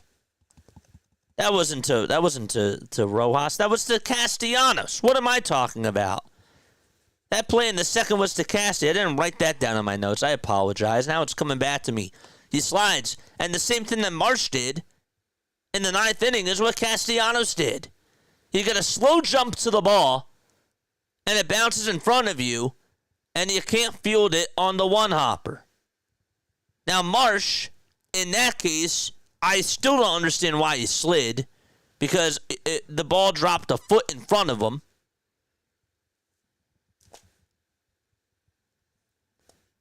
These defensive problems are an issue. And it just goes back to the conversation that we had yesterday about team culture and about heart. They don't have it. They don't have it. I'm not going to kick and scream like I did yesterday, but they picked up where they left off. Yesterday was basically an absolute meltdown of what was bottled up inside me throughout this whole entire season. And that all came out. Today, they picked up where they left off yesterday. And I don't really have much else to say, except, again, they failed in all spots. Castellanos doubled in that fifth inning. And then JT strikes out swinging, and Sosa pops out the center. Their situational hitting is bad. Their fielding is bad, especially in the outfield. And their coaching is terrible. Like, those are the main three things that I come away with. Let's talk about Romano in the ninth inning. Let's go there too. You had to go to Romano in the ninth. He mismanaged the bullpen, Rob. After Romano blows the game on Saturday in the ninth inning, you can't just put him back out there for another time thinking that he's going to do okay. And I know why he does it. He says, I trust you. He says, I trust you. I trust you. But again, you're putting the team in the position to fail. And Rob, again, lost them this game.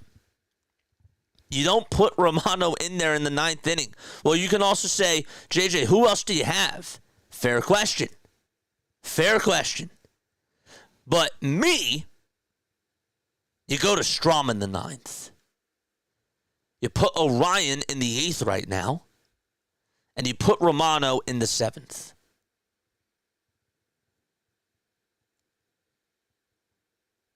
It's not rocket science. Romano has been pitching bad in his last 2 to 3 outings. And you still put him in for that ninth inning. The same red flags have been going off. And at this point, it's like a contagious virus that's going around the whole entire dugout. Let's also talk about Edmundo Sosa not being able to swipe at third base. Phenomenal throw by JT on gunning out that runner there. But Sosa, again, and this is also a fielding problem too, needs to swipe the base runner, Frazier, on the hand. He waited for him to come to the bag and got him on the chest. Just Barely. It goes back to the fielding issues. It all goes back to the coaching staff. It's the same problems. And the only way that we're going to get change is if the team goes on a bad losing streak. That's the truth.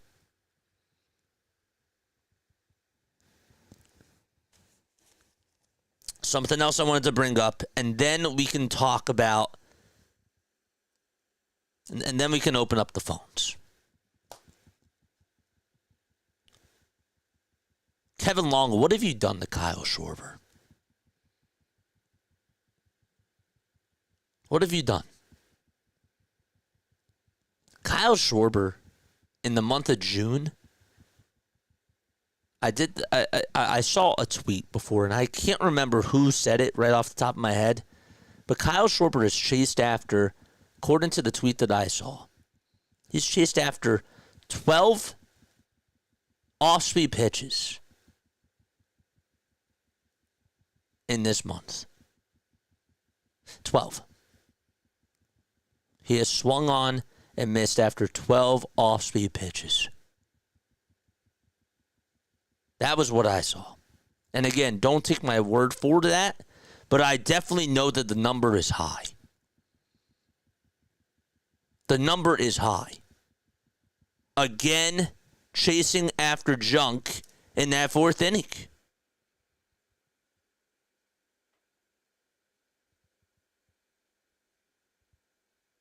After Turner gets that 2-run single, he swung at a slurve that was in the dirt. The count was 3-1, and that gave away the at-bat. The fact that he's swinging at that junk, that's not who Kyle is. The Kyle Schwarber that I know doesn't swing at that, especially with a 3-1 count. What is going on? Personally, I think it's a Kevin Long problem. It's also on Schwarber because he's in the box, I understand. But I also think that it goes back to the batting coach. Because, again, he's not addressing these issues. And this has been going on for a week. It's been going on for a week that now Kyle Schwarber, out of all people, is chasing after pitches that are low and in the dirt. So, it's brutal. It really is brutal watching this team. And yes, 162 games, you're going to have your slumps. But the way that this slump is, losing against teams that aren't juggernauts, but with the passion, with the fashion that they're losing, without heart, without fight, with no culture. I go back to that word. There's no identity. There's no morale. There's no leadership. There's no one is going out of their way to demand for change. That's the root of the problem.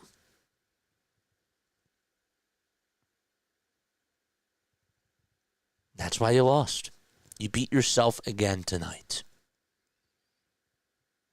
The Pirates didn't outplay you. You punched yourself in the face.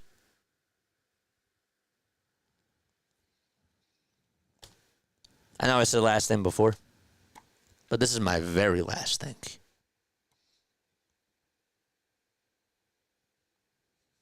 My favorite stat. Chat, what's my favorite stat? Comment it right now. What's my favorite stat? What is my favorite stat? I want to hear it right now.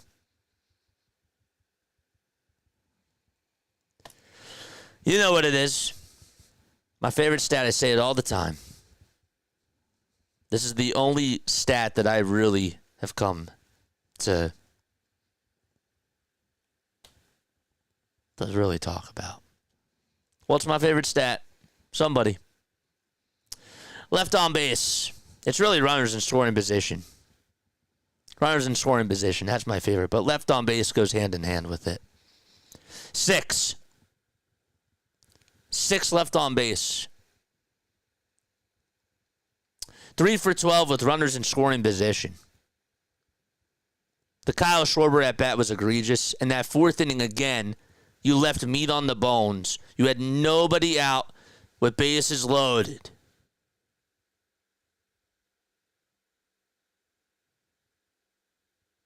It's bad. It keeps happening. Again, it's a pattern. It keeps going on. It's not going to stop.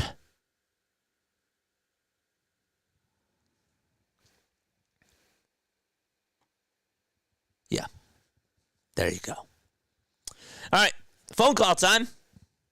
If you guys want to call one in, make sure that you guys do that. All right. Yes, you can call in into the show now.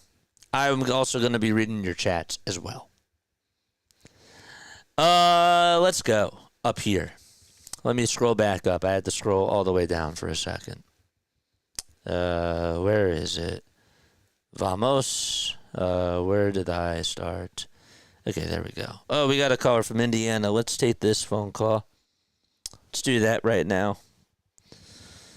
1 second. Hold up 1 second. Really, really quickly. I apologize. I thought that this was connected to the Bluetooth. 1 second.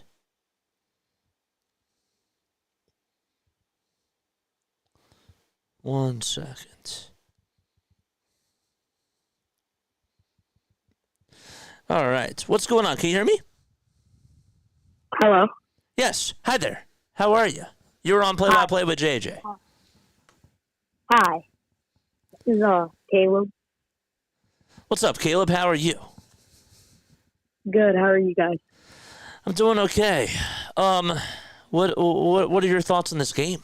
I want to hear. I think the defense for the Phillies was just not on their game today, and that's what blew them the game, and the coaching. Yep. This defense has been a problem. What stood out to you today about the defense?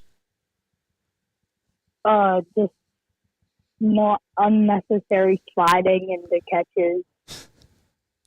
Not paying attention to the ball. When Brandon Marsh slid in that 9th inning, were you fuming at your TV? Can you repeat that, please? When Brandon Marsh slid in center field in that 9th inning, were you fuming at your TV or like at YouTube? Yeah, I was watching your stream, and I heard it, and I was like, "Oh my!" It's crazy, man. It's crazy. I don't know. I feel like that they've been showing you these types of signs over and over again. And the fact that Dave Dombrowski or even John Middleton, the owner at this point, is just not stepping on in, that has to be infuriating. Yeah, I'm the one that kept typing in chat in the head of Sakina. Yep. What else has been bothering you besides just the defense? I mean, like, where else do you point fingers at? Bases loaded, striking out when bases are loaded, can't find the momentum. I'm with you on that. Yeah. How about, I didn't talk about this too, but you remember when Bryson Stott was up to bunt and he didn't take the bunt back and the pitch was low and yet he still held it? Do you remember that play? I don't know if you remember that, but No, I remember seeing that. Actually. That was another just like a little annoyance to me that really just ticked me off. But it all just goes back to just the coaching staff and just the lack of discipline, and no one's holding each other accountable.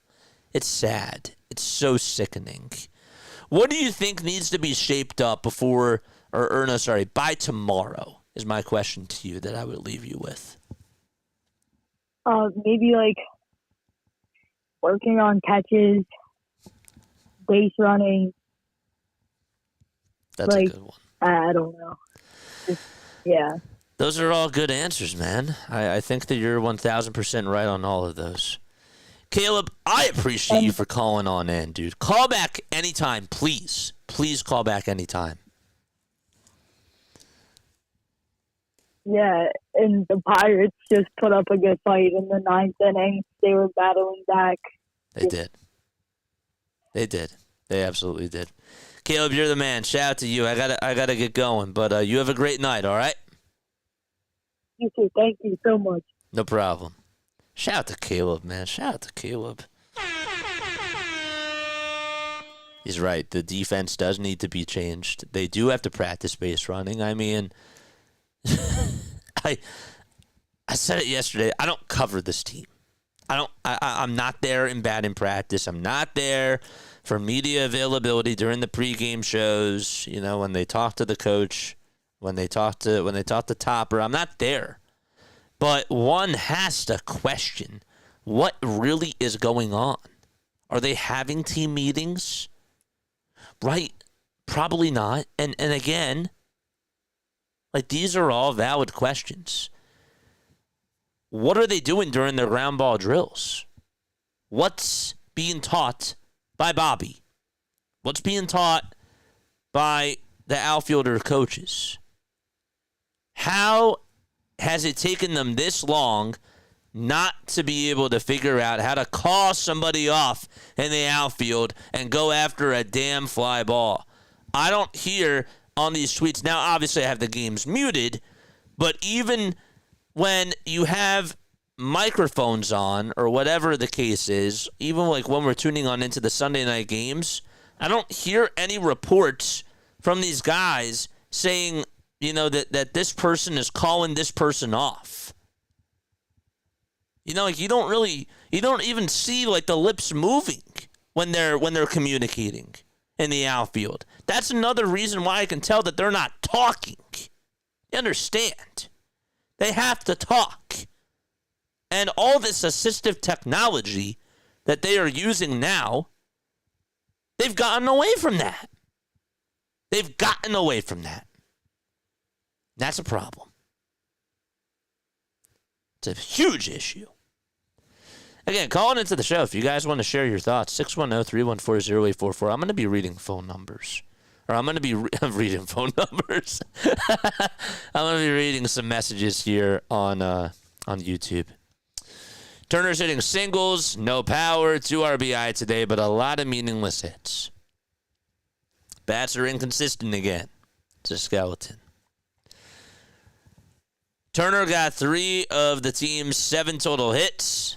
For all his leather failures, I will stick by Trey because twice a week he comes up with big numbers in the batter's boxes, Charles. I'm going to disagree with you there. Respectfully so, Charles. I know that he was also just a couple of feet towards the left side away from a home run, but that's just baseball. That's how the game works sometimes. If the ball was hit towards the left, if Brandon Marsh was a little bit faster, if Castellanos didn't slide. There's a lot of ifs. But I do disagree with that because Turner's definitely not helping. Yes, he's getting on base, but again, we paid the guy $300 million. The owner paid him $300 million. And it's not enough. It's not enough.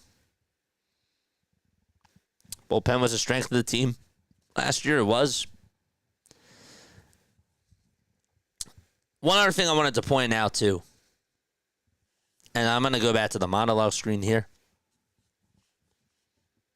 You know, Jose Alvarado should be absolutely ashamed of himself. He should. He should feel ashamed. He should feel embarrassed. Because he cost his team. I don't want to open up this can of worms. Because, again, I always like to do research before I say these types of things. But again, you have to know what goes into your body.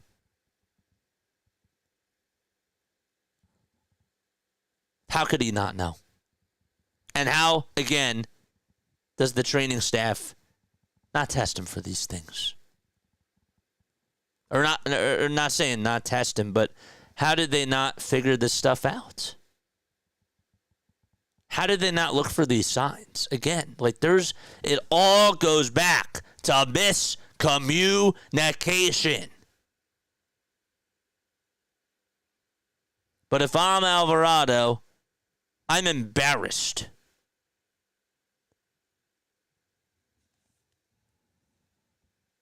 Let's read more comments. Come to the conclusion that we should rest Harper until September, says Inspire. Well, what's that going to do? What's that going to do?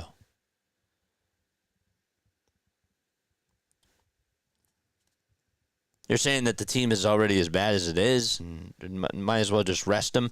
Well, I don't even know if they're even going to be in a position to even get a playoff spot in September, personally. What good's that going to do? I guess at this point, any way that you look at it, anything is possible.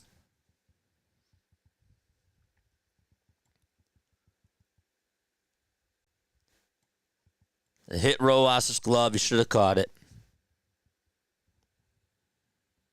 With you.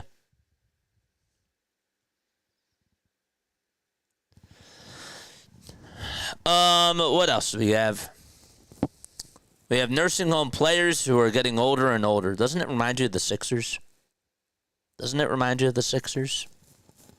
See comparisons. I do.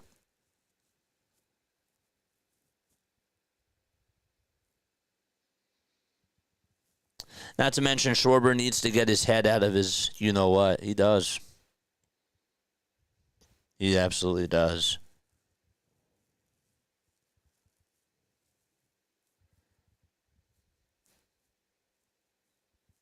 Old players who mostly strike out, and young players who look like they've never played the game before. Yep.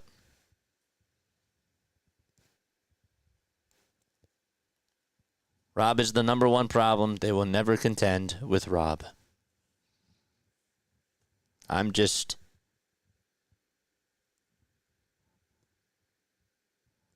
not surprised. Again, stone cold of what the Phillies really are. It starts with accountability. There's that word again. It starts with culture and accountability. Phillies don't have that.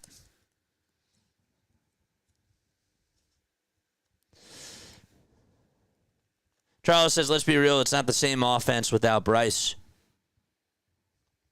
Let's be real, though. Even with Bryce Harper in the box, and I know that one player it is so hard for one player to have that impact, but when you're watching the game, do you think that Bryce Harper, and I legitimately don't know this, you think if Bryce played tonight, they win? I don't know. I would love to say yes.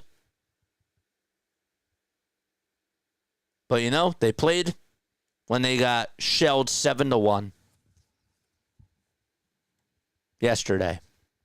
Or whatever the score was. They played in yesterday's game. Bryce has been here too for the losing as well. He's a part of the problem. But who knows? Maybe they do. Maybe they do win this game.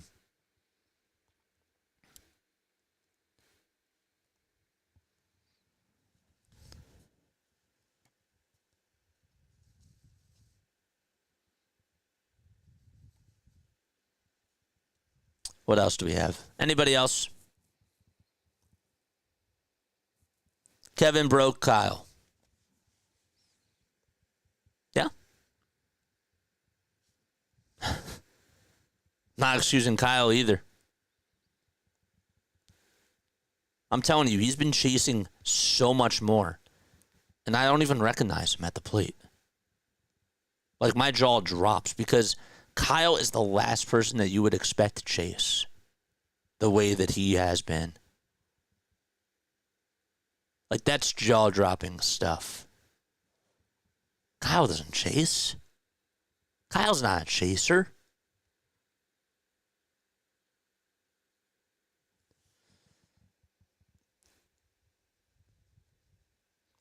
Sorry, I know Sosa very well.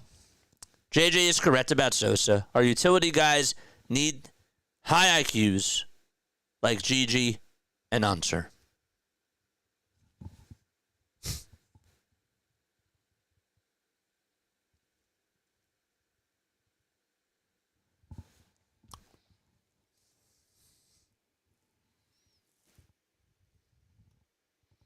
Reminds me of the 2023 Eagles.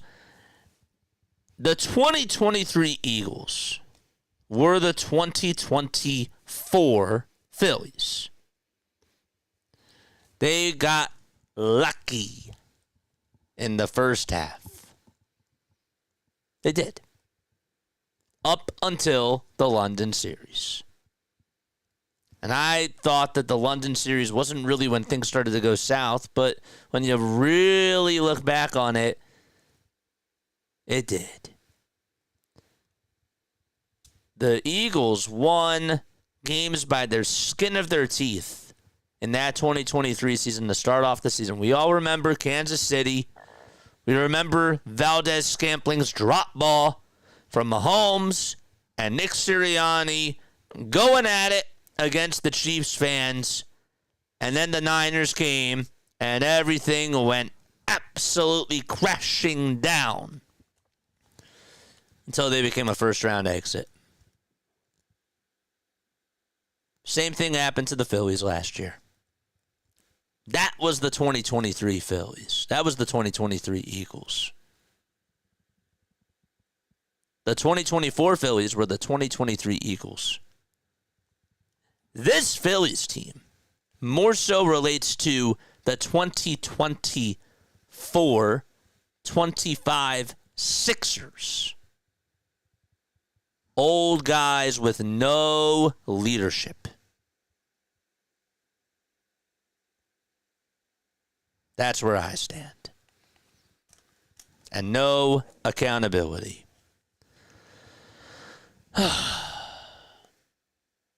We got a text message from the JJ hotline. Romano has to go. You can't come in late game and start loading bases. The Phillies are third in payroll, but we have this clown closing for us. We have to do better. Yes, we do. And thank you so much to this person that texted on in.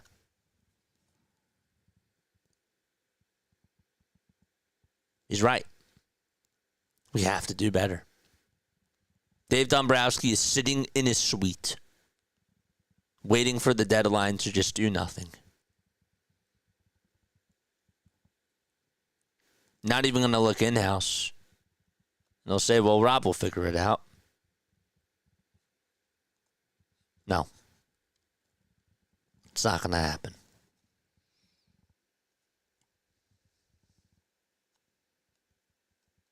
This Romano stuff.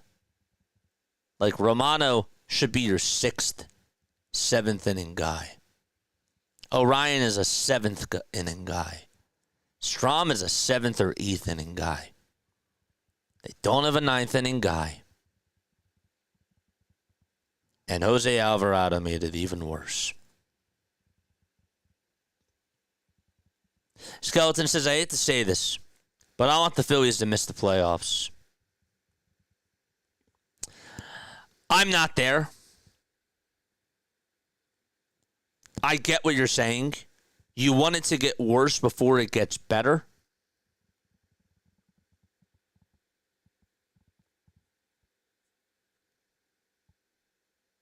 I'm not there, though.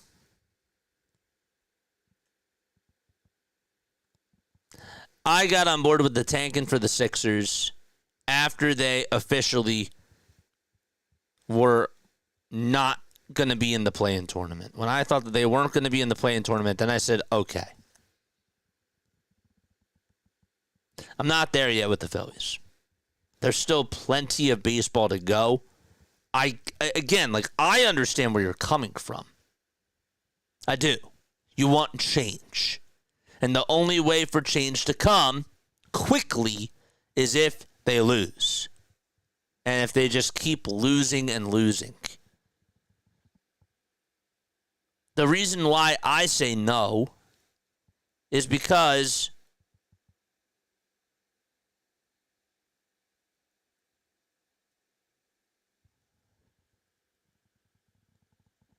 I only say no because, and this is the truth,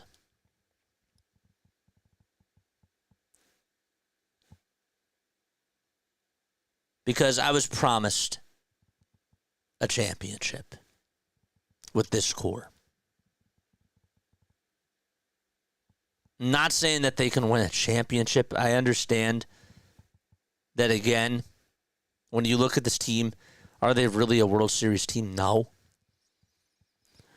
But I don't like watching bad baseball.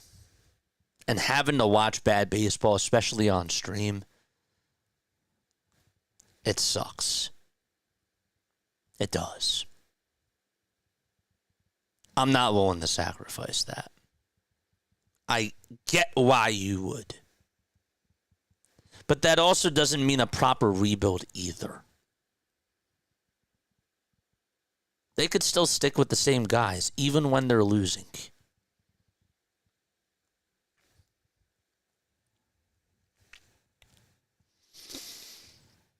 I don't know, but that's how I feel.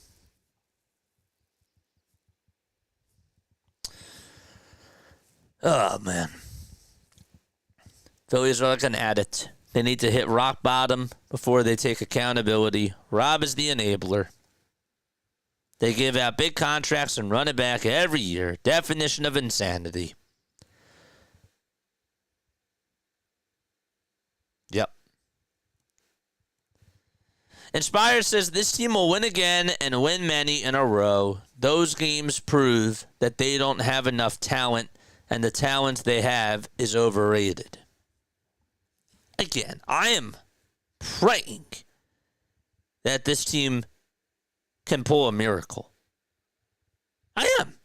Some people actually messaged me, and they said, maybe this is a great thing because maybe they could get hot in September and build momentum and get a wild card spot, and we all know what happens when a wild card team gets hot. To me, that's not rational logic. If this team, who's been going down the spiral for the last 2 years, what are they showing you that can snowball into something positive to happen like that? They have to show you something. They're not showing me anything. Oh, but JJ, look at that Nationals team back in 2019. The Nationals were in last place right by the All-Star break. That's true. That's true. JJ, the Braves, when you think about that 2021 team, Acuna went down. And yet they were another team that really struggled, and then they just got hot at the right time. The Phillies were struggling up until September of 2022, or in September of 2022, and almost missed the playoffs, and then they got hot at the right time. The Mets last year.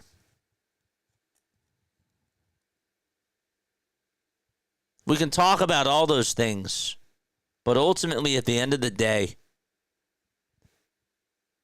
baseball, yes, is a weird sport, but there's no rationale behind that. There's none. There's no rationale behind it. Sorry.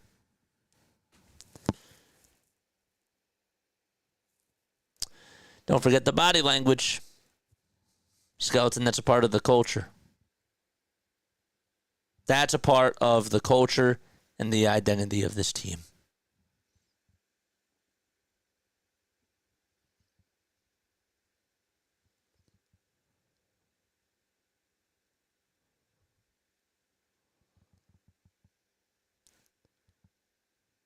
Has Harper been a difference maker this year? Not really. That's what I'm saying. Gideon, what's up, man? The Rockies are putting up a bigger fight and showing more heart against the Mets than we are against the Pirates. Rockies are a double-A team. You're right. Not even watching the game, and yet I already know that they're putting up a bigger fight.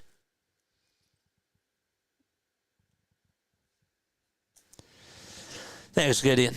Appreciate you, man. Skeleton says the analytics department needs to tear up the papers and the internet.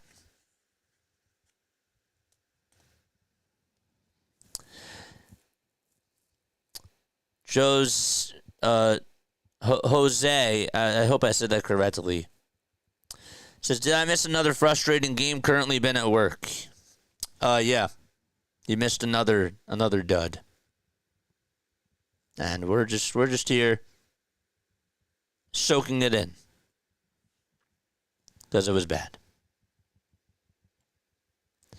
John says, stop playing the computers and play baseball. They did well before computers and had less problems. Yep. I'm with you. I said that my first merch drop is going to be close the books. Close the books. Close the books. At this point, this is the players we have. The time to get a better closer was the offseason, says Larry.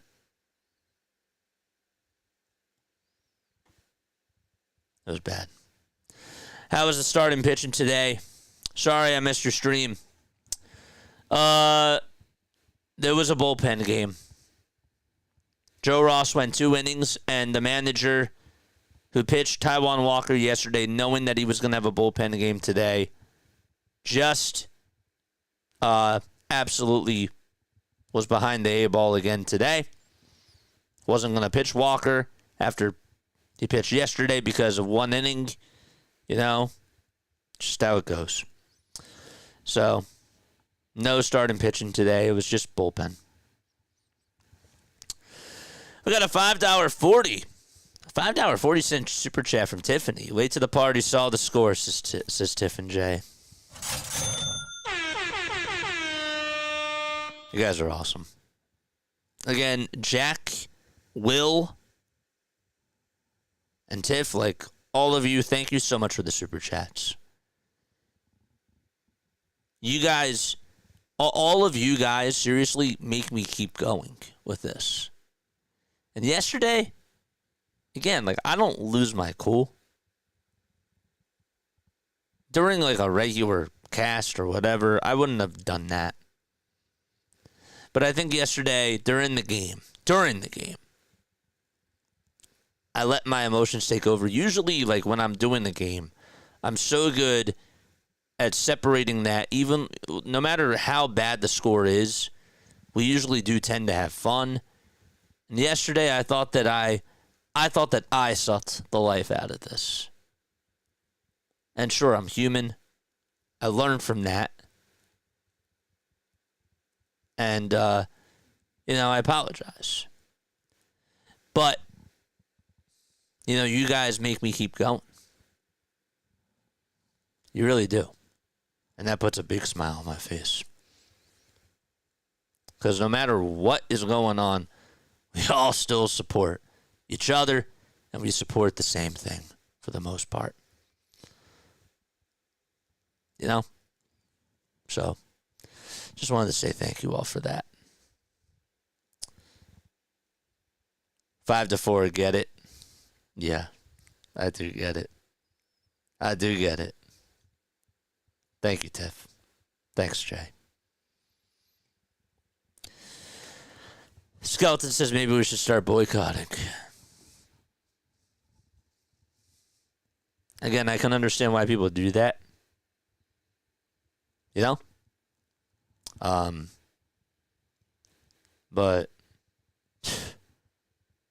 man. It takes guts to do that. I'll tell you that. Philly Ev says, you didn't, to be honest. You were every Phils fan yesterday, and it made a lot of us feel better because we saw we weren't alone. That's an interesting way of looking at it. And it's not, again, like, it's not usually like me because, you know, I laugh, I smile, we find other discussions, and we still try to make it entertaining. But yesterday, as soon as Trey dropped that ball, like, I lost it. I lost it. And I made sure that during that if, like, by the 8th inning, I said that if this was how the stream was going to go, better make it a damn good postgame show. That was cathartic, and that was really a heart-to-heart. Yesterday, I felt like we had that heart-to-heart during that postgame show, and that was worth it. If you stayed on till the end, that was worth it. And I also wanted to make sure I gave away memberships for that because that was a brutal watch. That was terrible. That was awful. So, but thanks, Philly. You were tame. Where I'm from, I have Viking and Mongolian blood running through my veins. Yep. Makes you who you are. Love it. We could be hard at the Eagles. We could be hard at the Phillies. Says Skeleton. We could be hard at the Flyers. We could be hard even at the Sixers. Again, at the end of the day, we want what's best for our franchises. And you sign a contract. I'll never forget, I've been watching, as weird as this sounds, and I know I'm probably dreading on here. I've been watching, shout out to John Macri for Knicks Film School. I've been watching his post-game shows during the postseason and just listening to his takes. And, he said, I think it was after Game 1 of the Eastern Conference semifinals, he said that in sports you sign a contract as a sports fan. And it could be heartbreak or whatever it is, when there's good times, there's great times. You sign up for that, but you also, in the contract, in the dotted lines, at the end of the contract, there's little things in fine print that says that you have to support the team, even when there's bad times, you're there for that too. He's right about that. I don't like the Knicks at all. But I'll tell you what. I do like what they do. They break down everything very well. Them and even Knicks Fan TV. All those guys. I got to give them a shout out. Philly also says Dombrowski is just not the right person anymore. They spend, but not the right way. Makes you question about John Middleton, right? I know that John was willing to spend all this money, but it's not spending the money. To me, it's about coming out and making a message to the rest of the team. I am a big fan of John Middleton, and I know that he loves this team. I do. But how can you be sitting up there in your suite, at least not talking to Dave? Maybe he is. Maybe we're not hearing about it, but I'm sorry. I feel like at this point you would have heard about it. That's just me. What's he doing? is my question to him. And Dave, you're right. Dave is a spender. And we've known this about Dave. We've heard from the Tigers, the Red Sox, all these other teams, that Dave, yes, will spend money, but he also is a farm system demoralizer. He tears down farm systems. And the Red Sox were happy. I remember seeing Red Sox fans happy that Dave was gone. Because, again, he was tearing down their farm system. Same thing after the Tigers, made it to the World Series against the Giants. Same thing happened. Red Sox win the World Series, and then all of a sudden their farm system goes to shit.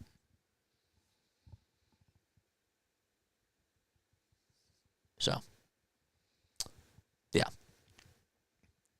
That's who Dave Dombrowski is. He destroys farm systems. And he's very stubborn with his moves. Once he feels like he has the right players together, you better hope to God that they produce for years and years and years to come. Because it's just not how it usually goes. And then the splashes that he makes are Carlos Estevez and Tanner Banks, Austin Hayes, Ronald Torreyes. Yeah. Online caller. We have another phone call. What's up, Tiff? What's up, Jay? Hey, JJ, it's Jay. What's up, Jay? How are you, my friend? I'm doing well. I'm going to be honest with you. I didn't watch the game. And I didn't watch it, but you seem so disheartened that, and the Pacers won yesterday on a last-second shot. Crazy. I watched all the highlights. I've been watching just Gainborough Fieldhouse, the watch party in Indy. My sister sent that to me. Wow. That was crazy. It's wild. But you just seem so disheartened. I just wanted to call in and just, you're doing great. It'll turn around. I appreciate it. It's a long season, man. It is a long, long season, guys. Yeah. It's not even July yet. They're going to get better upper management. They will. I hope so. I feel like, even as weird as this is, even when, in years past, of course, when they go on, these winning streaks, I'm usually so high and I get soaked in. I get absolutely soaked in. But then the downfall, obviously, is when you get really bad baseball and these mudslides happen. So, I guess it evens out both ways. But I do appreciate the call. How are you guys doing? Oh, we couldn't be better. That's awesome. He could be better. Like I said, Pacers won last night. Pacers did win last night. They were barely projected to make the playoffs in December. I still can't believe that Tyrese Halliburton was voted as the most overrated player. Isn't that crazy? It's the craziest thing to me. It really is. No, it's almost mind-numbing. I've lost count. That was, what is that for the playoffs? The fourth last-second game-winning shot from him? He has lost me so many bets because I always vote against him. Yep. It's absolutely wild. I call him Halliburton. I have to tell you, I'm watching, to even just bring it back to baseball, I'm watching the highlights of the Pacers game today, and with what I've been seeing just throughout the whole entire postseason, everybody is just rallying around each other, and it just seems like that everybody has Tyrese's back. Tyrese will do his thing, but these athletic wings, these role players, these guys just fit perfectly in the system around Tyrese, and you can just tell that they're having fun. There's no joy with watching this Phillies team and they just don't look like that they're gelling at all. Like, the Pacers have a culture. They have a mindset, and that is to pick up for their guy, and that's Tyrese Halliburton. And also Rick Carlisle, too. Like, let's be real, because they buy into his philosophies. I don't see that here with this baseball team, but, you know, it makes me just think, just from an outside perspective, like when I'm watching the basketball team, I really thought to myself yesterday, you know, when I'm watching the Pacers again, just this whole conversation about identity and culture and that type of convo. And you're getting paid millions and millions of dollars, and you just don't have that. It just doesn't make sense, but yeah. JJ, I've got a question for you. You know Bobby Witt Jr., right? Of course. Yes. Of course. Yeah. And did you see that catch last night? I did not. I did not watch the highlights for that catch. You need to go to YouTube and type in Bobby Witt Jr. I mean, Jay, you were impressed with the catch? Oh, yeah. Just a full Superman layout. I mean, he was, like, parallel for, like, a good, like, second with the ground. And he got the ball. But it's like, that's what the Phillies need. They need something to spark it up. They need better management. Yes. They need to redo their lineup. I'm not going to stray to. from that. And they're pitching shit. Crap. Bad crap. You're 1,000% right. Oh, guys, I really appreciate you guys for calling. Seriously, it always. We just like we think what you're doing is awesome, and I mean, don't let the what get you down, because you know the Pacers were that. The Pacers were the Phillies. Yeah. And they're in the finals, so it is not over. And again, it's June 2nd or June 6th. It's true. Did you just say June 2nd? I'm trying to pretend the work week didn't happen. I'll cut that out. I'll bleep it out. You guys are awesome. I love you guys, man. We love you too, and we love what you're doing. But yeah, don't lose hope. I won't. Thanks so much. All right, bye-bye. Shout out to Jay and shout out to Tiff. It's really, they're awesome people, man. I love the faith. I love the positivity. Like, you know, again, I love these post-game shows because especially when it comes to times like these, we have to have these heart-to-heart convos. We have to break it all down because even during bad times like these, you know, it gets rough. When the going gets rough, it gets rough. And you need these people to bring you up, and you need other people to give their takes on certain things. You know, like that's the good thing about sports. We have another phone caller here. Let's see. What's going on? You're on the Play-by-Play with JJ postgame show. What's up, JJ? What's going on? Nothing much. I haven't watched the game yet, but I just heard that they lost to the Pirates. Yeah, that was a tough one, man. I don't know. When you look at this team, I don't know. Have you been watching over the last week? I know that you said that you didn't watch this game, but have you been watching over the last week? No, but I've been watching the highlights. It's been terrible baseball. Yeah. What do you think is the main problem over just the last week when you're watching the highlights? What stands out to you? First off, there's the bat, and second is the defense, and like you said, the culture. We don't got no identity. What do you think Rob Thompson does before every single game? Oh, he's what the usual stuff he does. Sets up the same lineup, not pulling his pitchers when he knows darn well. He's having a tough time trying to strike the people out, and then when bases loaded, he pulls them out. Skeleton. Yeah. I have to tell you, like, the one thing that I've always respected about you when you calling into the show is that you always tell it like it is. And not only do you do that, but you also not only do you tell it like it is, but you're also like not afraid about it. Like, and I really respect that about you, because that's really hard. It's really hard to just open up, even when they were winning.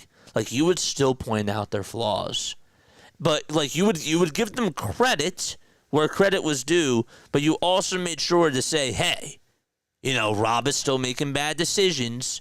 Rob is still not doing the right things. But guess what? Like, even with that being said, Bryce had a good swing. You know, or like Trey Turner had a very good at-bat in that 9th inning. You know, you always make sure that you do that. And I just wanted to say thank you for always keeping it real. No problem, man. I'm not like this like negative guy who like hates my team. No. I'm just like to point out the. You always point out the flaws. No, I was just gonna say, like, you always point out the flaws, but you always give them credit where credit is due. Now, before I let you go, okay, Jesus Luzardo working up that pitch count the other day. He's out there. He's getting shelled. If you're Rob Thompson and you just can't recognize what's going on, like, what do you do? What would you do if you were there in that dugout with Rob? I was not to scream at him. I was like, tell him, hey, Rob, you gotta pull that pitcher. He's not like doing it right. You could tell by his like body language that he's not doing it right. And I would like tell him like, go get Strom. He's like the best pitcher that we have. Our bullpen is not that good. Dave Dombrowski is too busy eating Dunkin' Donuts and drinking coffee all day, and not worry about the team. Yep, I'm with you there. Skeleton, you're the man. You know you can always call back anytime.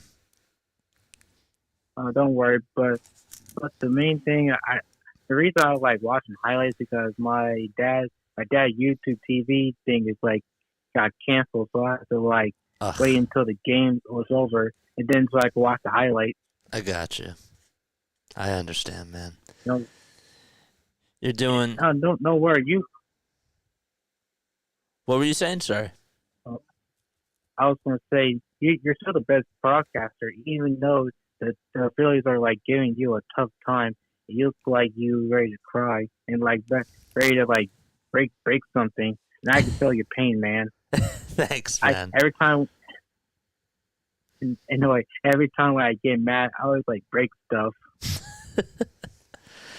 Yeah, well, that's why we have this community, dude. Because we all feel it. Like, that's the power of streaming. Like, TV doesn't do that. Radio doesn't do that. You know, that's really just the authenticity I feel like that we get here from this community, from this type of platform. And that's what I really think makes it special. You know? Yeah, it really does. Like, I can feel like the fans' pain. Like, remember in 2000, I know I keep talking about this, but like this seems like it's like the 2024 76ers. They like show no accountability, and like the coaching staff keeps doing the same thing, and the owner's not doing nothing to like help the team. No. Like the fans are like start like the fans like the Phillies will like need to take notes on the Sixers fans because they start boycotting the stadium. They're not showing up at games. They started like start calling out the owner on their BS, and that's all it. I know, but I just like hope it's not just the Eagles winning championship. I just want to see the Flyers, the Sixers, the Phillies win more championships. Like I don't hate on the Eagles, but like I'm just like sick of tired of like seeing one team win one championship. I'm with you. I'm with you. I'm with you, man. All right, I gotta get going, but I will talk to you soon. All right. All right. Love you, All right, man. man. You're the best broadcaster, man. I love you, man. You're incredible. Love you too, man. All right, take it easy. Shout out. We got another $9 super chat too from Tiffany. Shout out to all the callers, and of course, shout out to Tiff and Jay.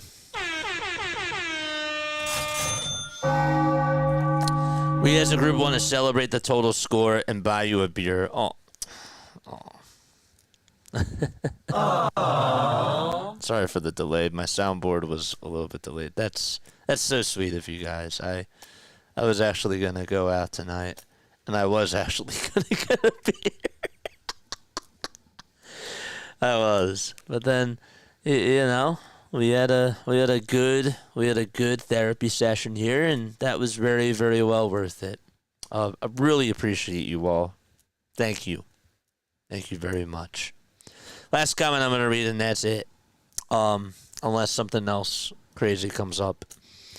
Sixers have the exact same feel as the Sixers. The Pacers the Phillies have the exact same feel as the Sixers. A superstar talent, some young talent, and just no cohesiveness because of the front office. We have a front office problem. Yeah, the front office is a big part of it, but again, there's no culture. There's no establishment of, what do we stand for? Like, what are we about? There's no like backbone. In theater, I'll leave you with this. In theater, right? I was never a fan of my high school director, okay? I was not. Where I went to. But the one thing that I always liked that he did was after we got casted into the roles that we did, we would spend the first practice, the first rehearsal, the first two rehearsals of going over what everybody's backbone was for all the main characters that were there.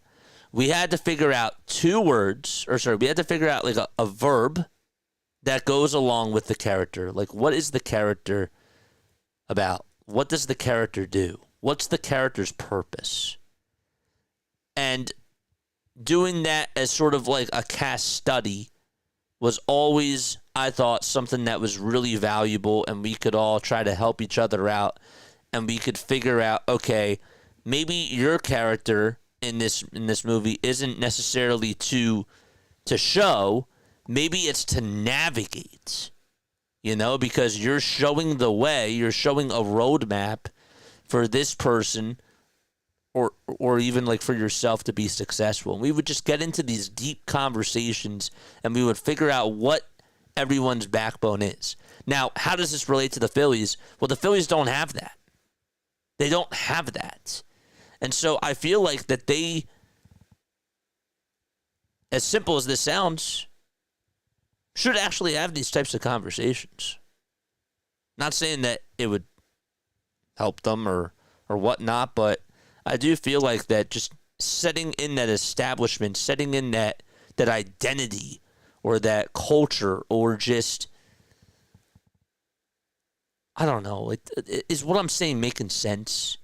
They need to have some type of philosophy of why they do everything that they do. What does that mean? What does it mean to be a part of this Philadelphia Phillies team? I feel like that the best way I could describe that 2022 team, not to survive was a good verb to talk about them, but I'd have to kind of think about it. I feel like that their purpose, their backbone was to soar. To soar meaning to get past everyone with flying colors, even when people thought that they were down. I thought that to soar was the backbone that they had. That was their purpose. That was a part of who, like, why they did what they did. It was just to rise to the top until the World Series. This team doesn't have that. So, yeah. Tiff says that's a darn good question. Thanks. I think you could see what I was getting at.